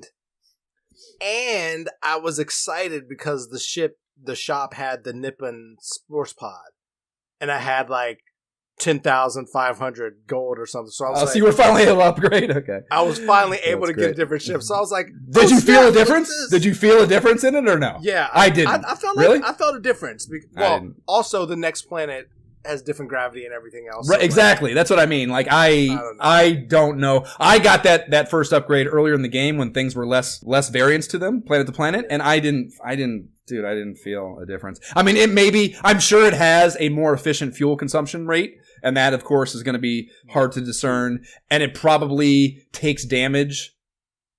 Also, that's also an incremental thing though, because your shield's up. So like, I'm sure the numbers change. I don't doubt that, but it didn't feel any different, you know. The mobility didn't feel any better or different outside of, again, the changing gravity. But for sure. Late game, Jerry, are you kidding me? Yeah, like, just emotionally. Like, give me something. Yeah. Thank you.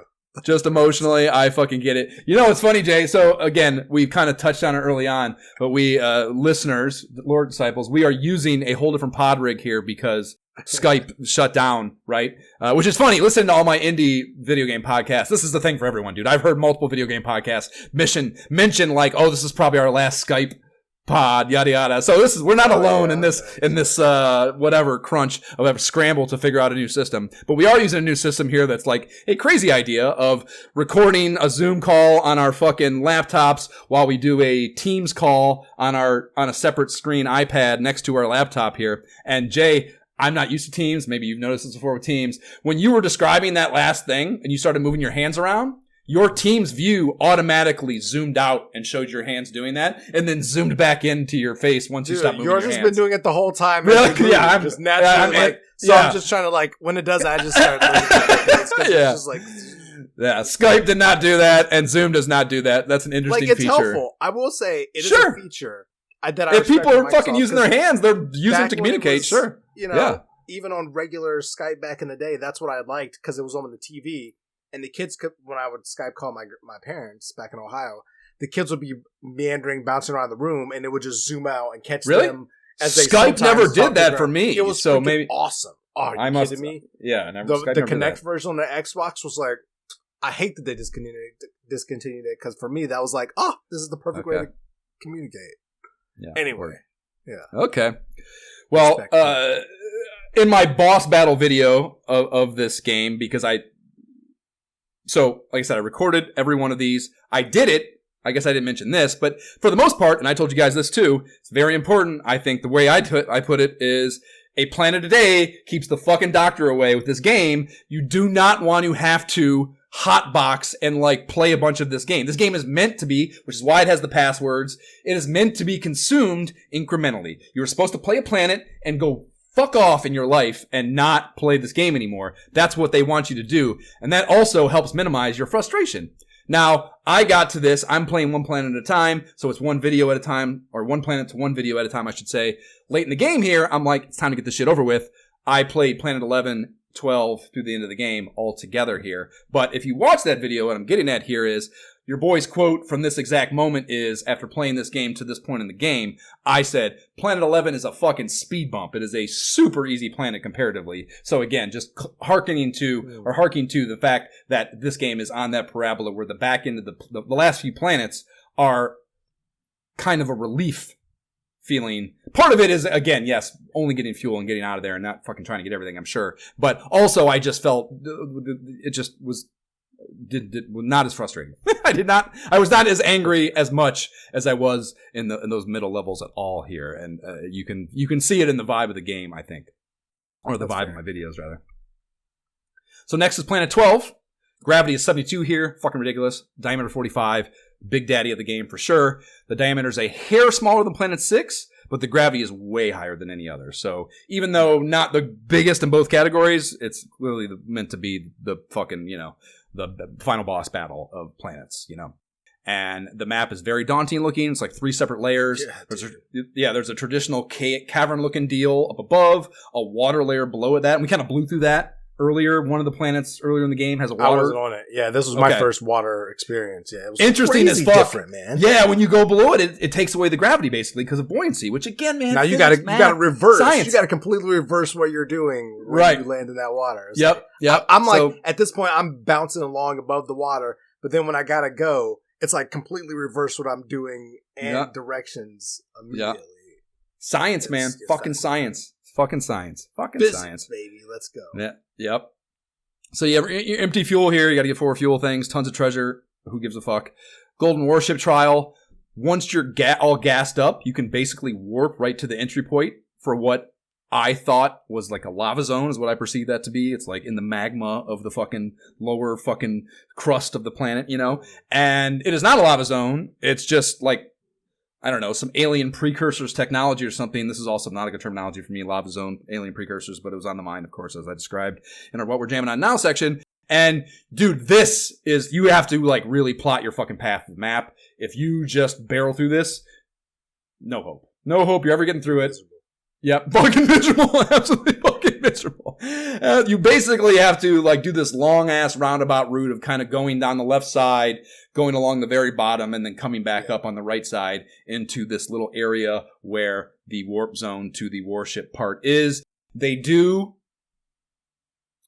very kindly put a gas can there for you to shoot and refuel. So if you, because you do need your warship obviously to tow this thing, or your pod rather, to tow this fucking warship piece once you do the thing. So if you don't have your warship, you're fucked, or you have to use a life, I guess. But they thankfully put that there so you can refuel. You don't have to burn a life to fucking beat the game or beat this part of the game, I guess.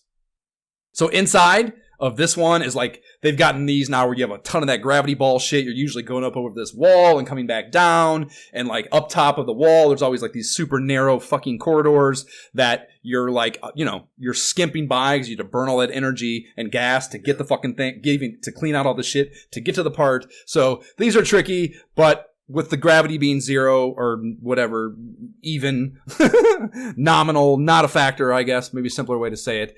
These are not terribly hard, but it is still a little bit of a thing. And then as soon as your part chest hits the warp, you cut to the fucking mainframe screen, and like all the other ship assembly cellies situations, it's now a completed ship though. And the message below it reads, the Golden Warship is now complete. Destiny summons. I don't think I've ever seen those 2 words, Destiny and summons, paired together in my entire life. And I really like that shit. That's good dramatic. That's good. That's good dramatic language. And I credit them for that. And I grabbed a screenshot of that pretty image, chuckled the verbiage, and then click off there, fully expecting to head to Planet 13, because that's what's in the fucking Nintendo Power. But that, Jay, is not what happens. At least for me. What happened for you here? I mean, this is Planet 12.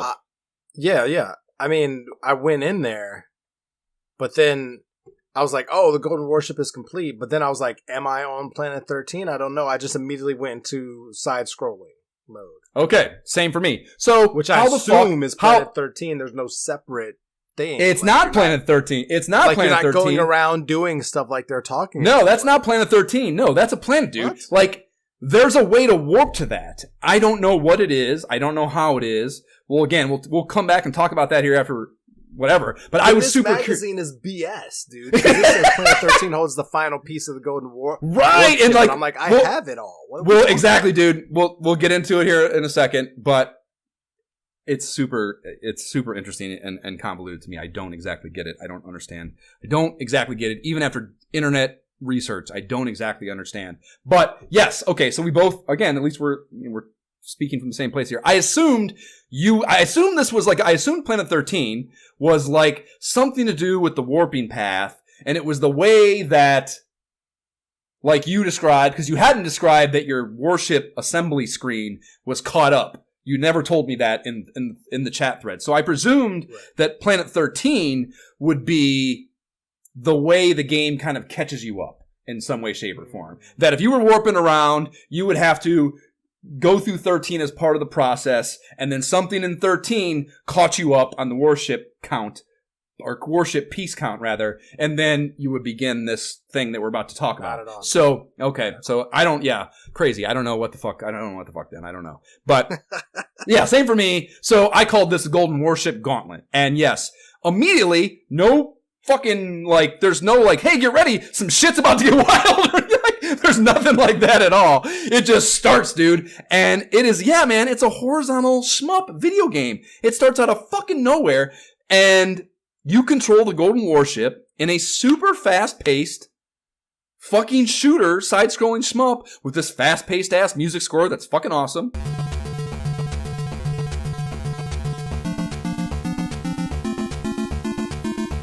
And yeah, dude, again, I'm boss battle videoing here, so you can watch my fucking emotional response in the moment, and the words that come out of my mouth in that moment are, oh, what the fuck?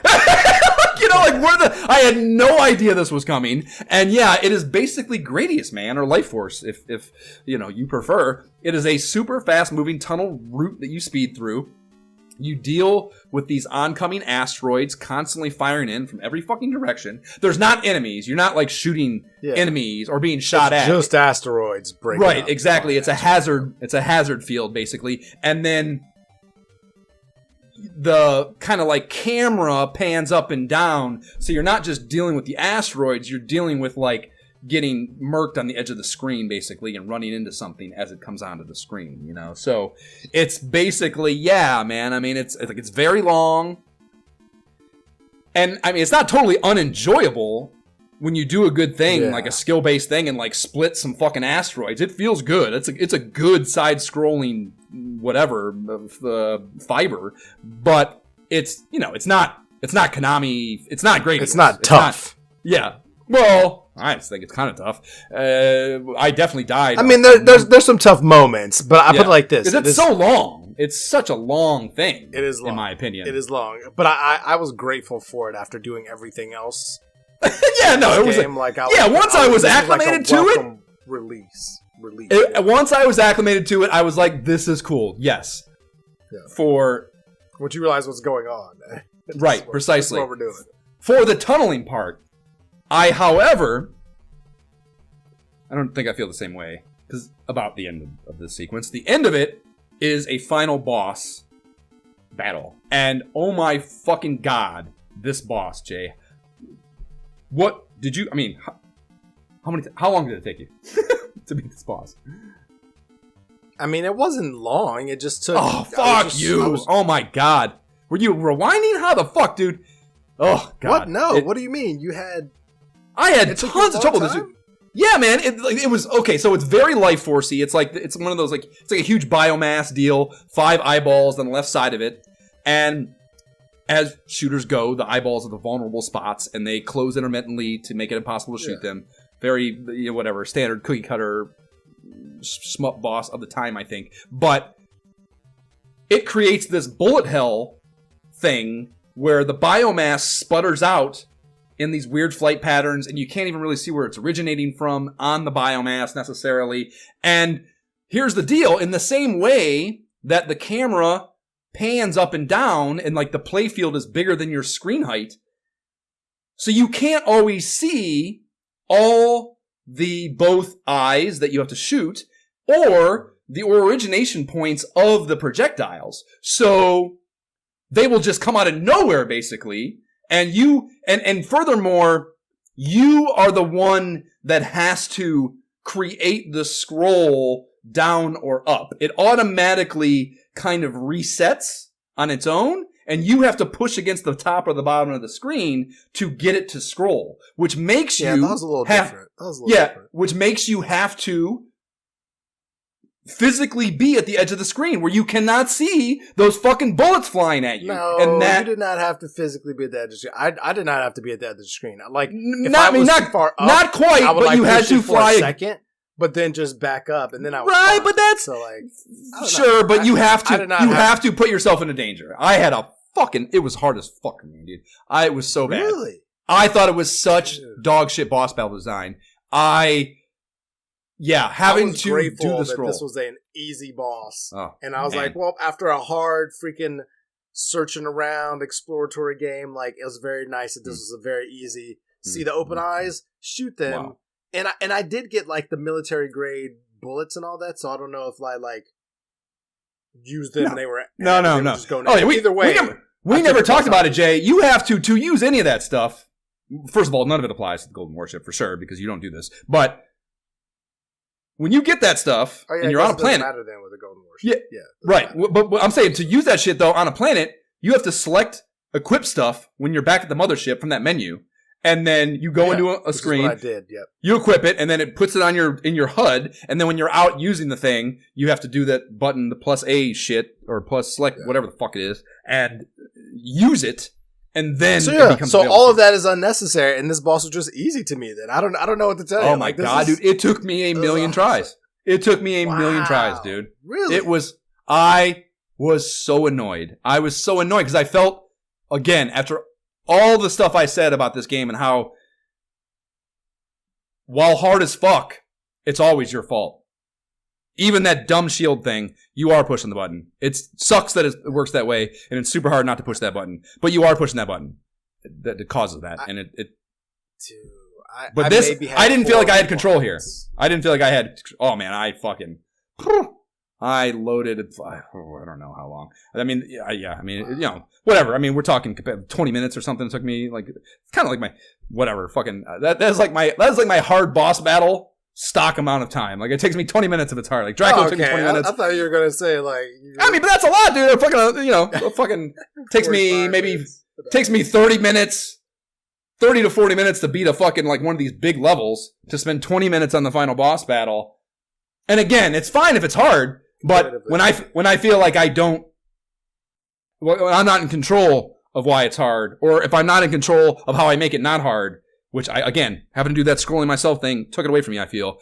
And I couldn't see those bullets coming at me, and I had to put myself in like an increased risk. And it's already hard. I mean, it's because like any of these things would be, the bullets inherently are designed to shoot in a way that they're going to be a problem for you while you're trying to shoot those eyes while they're open. Like that, it's intelligent design in that regard. They are targeting you in those moments specifically with intent, with whatever. So you're going to have to be shooting and dodging while you do that. It's not like you can like safely do that. So you're doing that and dealing with that problem, that hazard, and then also dealing with the shit of having to scroll it and it be shot from off screen where you came to see the bullets. And to me, I hated that, and I thought it was fucking terrible, and I said a lot of terrible shit while I was playing that boss battle, for sure. Okay, well, Jay had an easy time. I had a hard one. You shoot all the eyes like 10 times or some shit, and they blow up, and the thing dies. And then we do the end-game sequence.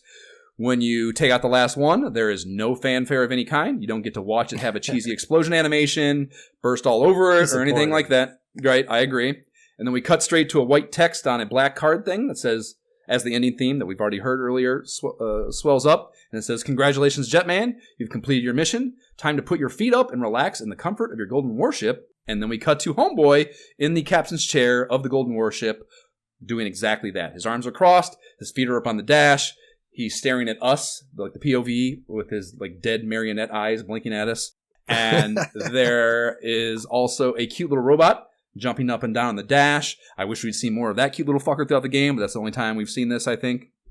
And then, in a last gasp of effort towards comedy, a large planet comes bursting into view through the windshield, and Jetman notices it just before we cut away from what is presumably going to be a horrific crash. And then the Federation of Space Loonies medallion pops up, the short credit roll cruises over top of it, and it's back to the title screen. So, yes. That's it. That's after Planet 12 for both of us. Some people that have played this game had a Planet 13, and I asked the internet what that was. So it's a bonus planet you can reach via some choice warp zones in the game and is not at all required. So, yeah, I'm guessing these are hidden things. Some, I don't know, I wasn't able to find which planet leads to them or if there's multiple of them, or at least to it, I should say. I don't know what it was. But if you get here via one of them, based on my best whatever, and score the warship part from it, it finishes your warship off no matter how many other pieces you've gathered along the way. So, again, I thought this... That's how... I presume that's what would happen to you, which is why I was saying, I don't think you're fucked. Okay. I don't think you're fucked, and I look forward to hearing what your path was. Now, to hear that you didn't come here and do that was a surprise. and it does not fit into this explanation I found about this. So, yeah, I just don't know what the flowchart is. I just don't know. The internet does not know. I looked around. I told you. It's really just the skip. I went 1, 2, 3, 6, 9. Right. So whatever the fuck it is, it just catches you up. It really, it's gotta just catch you up. Which I think is far better designed because I'm like, it was literally choices. Like I know in the one, it was like, and I didn't know they were warps. I just was like, I thought it was like a same place thing. I didn't know. I don't know, Jay. That sounds a lot like a Super Mario Brothers 3 or any Super Mario Brothers warp zone. To have three options and it would tell you, not just put a star. Like I thought it would take me somewhere else in the level, not like to a whole new planet. Sure. I never saw that room, but I bet that was interesting. So a random fun fact I found on speeddemosarchive.com. Link is in the show notes while searching for the answers. So you can shoot the disappearing cyber zone warp zones on Planet 1 to freeze it indefinitely. So that thing that's in the top left corner on Planet 1, if you shoot it, it will stop leaving the screen. Now, it's like a big speedrunner trick that allows you to still get the shield you otherwise blow past in your arbitrary quest for the fastest runtime possible, as a speedrunner would want to do.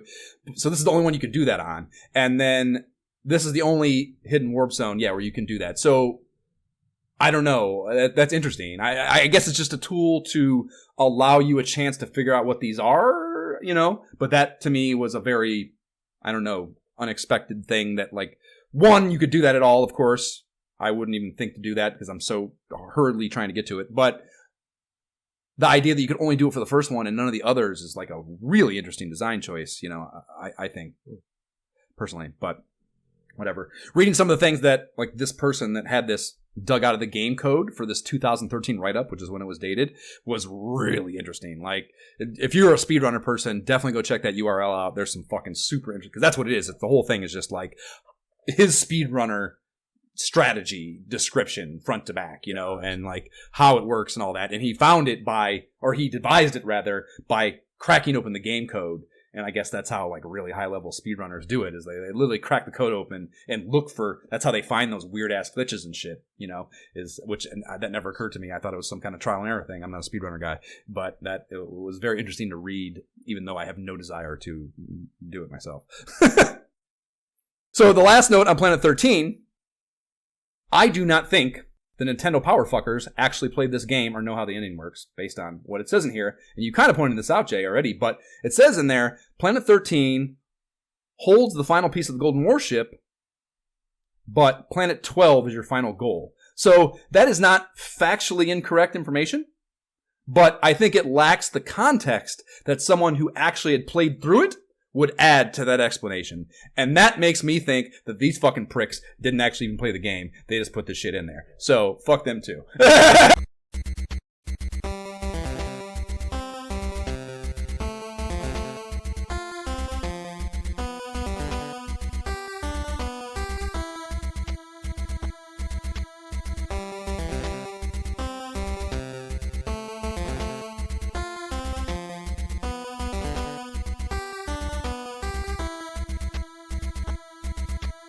That is the approaching Planet 8 theme from Solar Jetman, bringing us into the verdict. Josh, what are we going to do here? I went first on Dragon Spirit. Fair enough. So, typical 3 questions I always ask. I'll actually do them in reverse order this time. Would I consider playing it again for fun via a remastered version if available? And I did that. I have the rare replay, which is very faithful. Like I said, it's good. It's cool. If you're into that, would I recommend it to someone else? If you played it as a kid and you want to play it again, yeah, go do that. But did I have fun? I never had fun, man. I just never had fun. Like, it felt good when I was moving along and I had decided I'm only getting fuel. I don't even care. Because I was able to, like, get to the point where I had the select B motion down, where I'm coasting. I know how much to float to move along fast through some of these tunnels. And, like, boom, some of the later levels took me, like, way less than an hour. I was like, boom, boom, in and out of there, 30 minutes. Like, I'm done. But it was just never fun. Like, I don't know why I would ever want to pick this up and play this again. Like, I will never play it. Like, I don't know what would have to happen in life, God forbid, for me to, like... Same. Regardless of what I say next. Regardless of what I say next, same. I'm never playing Solar Jetman again. That's a fucking 100% true statement for me also. So, okay, I mean, so... I get the design. Like I said, the fact that I went from feeling lied to and everything I read, and that, like, I was going to be screwed. The fact that I wasn't, that's good. I like it, but it just wasn't enjoyable. And so if you had a game, is it a good game? Yes. Like, if you have the time and the patience to, write down your passwords, come back and play it later, and you really want to explore, I guess you can do that. I just, like, the core gameplay loop just wasn't fun for me. So I don't know. It's a game you can play. I don't know if I can say it's a good game. It's a well-designed game, I guess, but it's just not fun to me. So I don't think I can give it the blessing. Okay. I would love it, their track record on this system warrants it anyways. I don't know if I know whether David Wise and the other guy are still alive, but I would love to ask them whether they wanted this game to be fun. I would like to know their answer to that question. If they, it's a game. They're at the outset of it. Sure, we're making a game. All games should be fun. Yeah. But get it into it and, like, really hammering on those physics the way they do. I would love to know if there was some level of them that were like, this is a job. Like this, we have created a job here, and we're gonna go with that. It's so good at that we're gonna let that supersede whether or not it's fun. Is it going to be hard and make you be disciplined? Which is, I'm sure, not a completely uncommon developer decision in this era. I bet, especially someone, one as prolific and accomplished as Rare was. They could do no wrong. They lived, no matter what they did, Nintendo, they were Nintendo's golden boys. So when you have that kind of job security as a creative, you can take chances you wouldn't take otherwise, and do things that maybe you wouldn't otherwise do if you were worried about getting the next contract or the next whatever, the next job, the next paycheck, yada, yada, yada, And I think that I would love to hear from David and the other guy. Keep saying that poor guy. But what their intent was, honest intent. And maybe that would even require a couple drinks to get that out of them. But I would love to know that for sure, because I don't know. I don't know. I have different things to say than you, of course, but I don't know if it was supposed to be fun. And, that doesn't mean you shouldn't want to have fun when you play the game. I'm not saying that at all. But I would love to know what their actual intent was there, brass tacks, because I don't know if I think they were trying to do that. But regardless of what their intent was, as far as that goes, and my pending interview with David Wise, this game is unique as fuck. There is no other game like this on the NES. There's not even close. I don't think there's nothing in the 700 and whatever the fuck it is, licensed games, or 600, I forget how many, whatever the fuck number is. There's no game like this. There's no game close to this.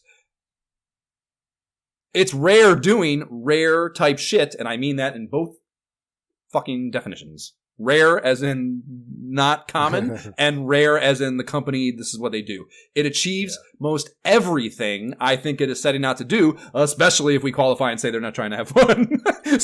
And the music is fucking off the wall. There's a huge soundtrack.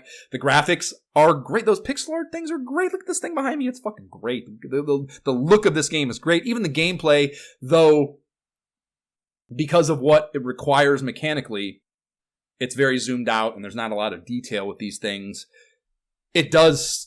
I don't know on the NES how you could have done any better and accomplished these game mechanics, visually. The challenge is, of course, fucking stratospheric. So what is there to criticize? Those little mechanical things, control-wise. But again, I don't know what the better solution is there either. You needed all those functionalities. Unless they had the foresight to go, these items are useless. Let's get rid of all that bullshit and assign the shield to something else. You could have made that choice, I suppose. But in this, to not have those items and things to buy, then what's all the money for? I don't know how you justify that when you're when you have the design document of this game. So, I mean, all that, I don't know how I criticize any of that shit. And then during the final boss battle, I was like, fuck this. We talk about things, again, I was going back to what are our core things that make these determinations with. Final boss battle is critical for me. Doesn't make me feel accomplished. Is it challenging? But challenge in a way that makes me feel like I control whether I get good at it and I can beat it. And I did not feel like that boss battle gave me that, and in a way that really pissed me off after a hard game already, So I said a lot of terrible shit, and I said there's no chance in hell that fucking King Lorik is going to bless a game with this final boss battle. I yelled all these fucking terrible things during my boss battle video, but I think that was an emotional buildup, a cumulative emotional buildup, that in hindsight was just that and only that, and entirely emotionally fueled vitriol, basically. And while I would say that it is only for a very specific subset of NES gamers for sure, I do think I have to advise King Lorik to bestow the blessing here on some kind of it's a beautiful, unique snowflake basis. It is a piece of NES gaming fucking code that is unparalleled in so many ways. And while some of those ways may be frustrating and long and hard and whatever, man, what I think the blessing stands for, I think this did. And yeah, that's it. Wow. So, okay. I mean, I expected you to give it a blessing, so I'm not surprised. I'm not surprised. I would want to fucking add the stipulation, man. None of that is nostalgia based. Like I said, I got into it, and this was a new game. So while that would have been a prior indicator of this, yes, I maybe have a soft spot for it nostalgically. That was gone fucking by Planet 3 probably. So that I was playing a new game and I was fucking pissed off and I was frustrated and I had to take breaks and I played it one planet at a time. And there was, by halfway through the game, dude, that was not informing anything I wrote down in this fucking Word document. It was all anew emotionally and functionally, notes and responses. So I get why you might have expected that, but that's not why I'm giving it. To me, it is, I think, okay. From a analytical perspective. And however, it may be that you could perceive a split blessing to be not the best thing. We do thank Sir John Beechem for his kind donation to the AbleGamers Foundation, and shepherding us through this retro gaming experience, whether we had fun the whole time or not. Next up, we should have been going back to our non-subsidized timeline with the game app we settled on out of the official Nintendo Player's Guide, Kid Icarus, which I'm sure will be its own undertaking. And then we were going to turn to Nintendo Power 24. But the money keeps raining on fucking the AbleGamers Foundation, which is amazing. And Sir Matt Gould has also given Matt. the AbleGamers Foundation $100+ and is driving us into something that must have made Jay much more ecstatic than Solar Jetman on the last one. And I will be miserable for the next however long it takes us to get this fucking laid down because I have a fucking movie starting in a week. So we will play Pro Wrestling, the black box Nintendo released video game, Pro Wrestling, as our next game before we get back to that. How are we going to do that? Kid Icarus, Nintendo Power 24. So that's probably available to you on some sort of I mean, you know that. Yeah, it should be. It should be on Nintendo Switch Online also. I think Right. I'm about to check. Yep, that should be available to you. And yes, we can clearly play against each other for a little fun with that, and that's interesting, right? You can't play head to head, right? I'm not misspeaking there, right? Yeah, I'm pretty sure. Okay, yeah. So yeah, we'll be able to do that, and then deal with that all that shit I said I didn't want to deal with. The 20 fucking fights and the 10 defending whatever. Great Puma, whatever. Never done before. We'll see if that is actually fun. I don't exactly expect it will be, but maybe I'm wrong. Hopefully I'm wrong. Have Whatever. faith, Josh. Either way, Have faith. it's the journey, Jay. It's not the destination. That's right. That's right. You can subscribe to the pod on the platform provided by whatever dumbass company that serves up your pottery. Please rate and leave positive shit for the pod on that podcast platform of choice, or any other for that matter. The website is nyehentertainment.com/ISOH pod. You can email us directly at isohpodcast@gmail.com with your AbleGamers receipt to select the game we play next yourself. And you can follow the pod on Facebook and or Instagram. Link to the YouTube gameplay videos playlist where I'm screaming at the fucking boss, saying horrible shit about Solar Jetman is in the show notes as well. There's the ISOH subreddit if you want to get down on this on Reddit. We don't have a Patreon, but if you like giving money to things podcasters tell you to, and you don't have $100 to spare to pick a game with, you can give them any amount of money, and it's a good, positive thing to do with your money and the world around us, because they create custom gaming rigs for gamers with disabilities, and that is cool as fuck. T-shirts are on the website. They're dope, and proceeds on those that are pod expenses go to AbleGamers. We're both rocking one right now. And Jay, what are your socials? What is your blue sky? NA. We gotta fix that. We gotta fix that. We gotta communicate with the listeners and the community, Jay. We gotta be part of the community. Come be part of the community, Jay. You've worn me down.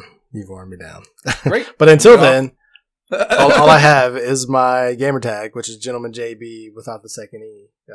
Come and let's play some College Football 25. Until next month, let's play 26 and Marvel Rivals and whatever else is going on. Oh man, you're playing it all the way to the next one, huh? That's pretty good. Usually you drop off those before the new one comes out. Well, I was going to, but we're still in the Dynasty, and the hard Dynasty is still sure. going. So it's like that's what they want. That's how they get you, Jay. That's how they get you. Yeah. My Instagram and my Steam tag and my Oculus tag are all my shift key is broke. And then I am on Blue Sky if you like to communicate via the written word without inviting me to play video games. And that is nyehentertainment.com on there. Or just search my name, of course. Okay, bye. Bye. Okay. Now we're going to podcast, Jay. Are you ready to podcast? Yes. Are you ready to podcast? Okay. Then let's go ahead and podcast.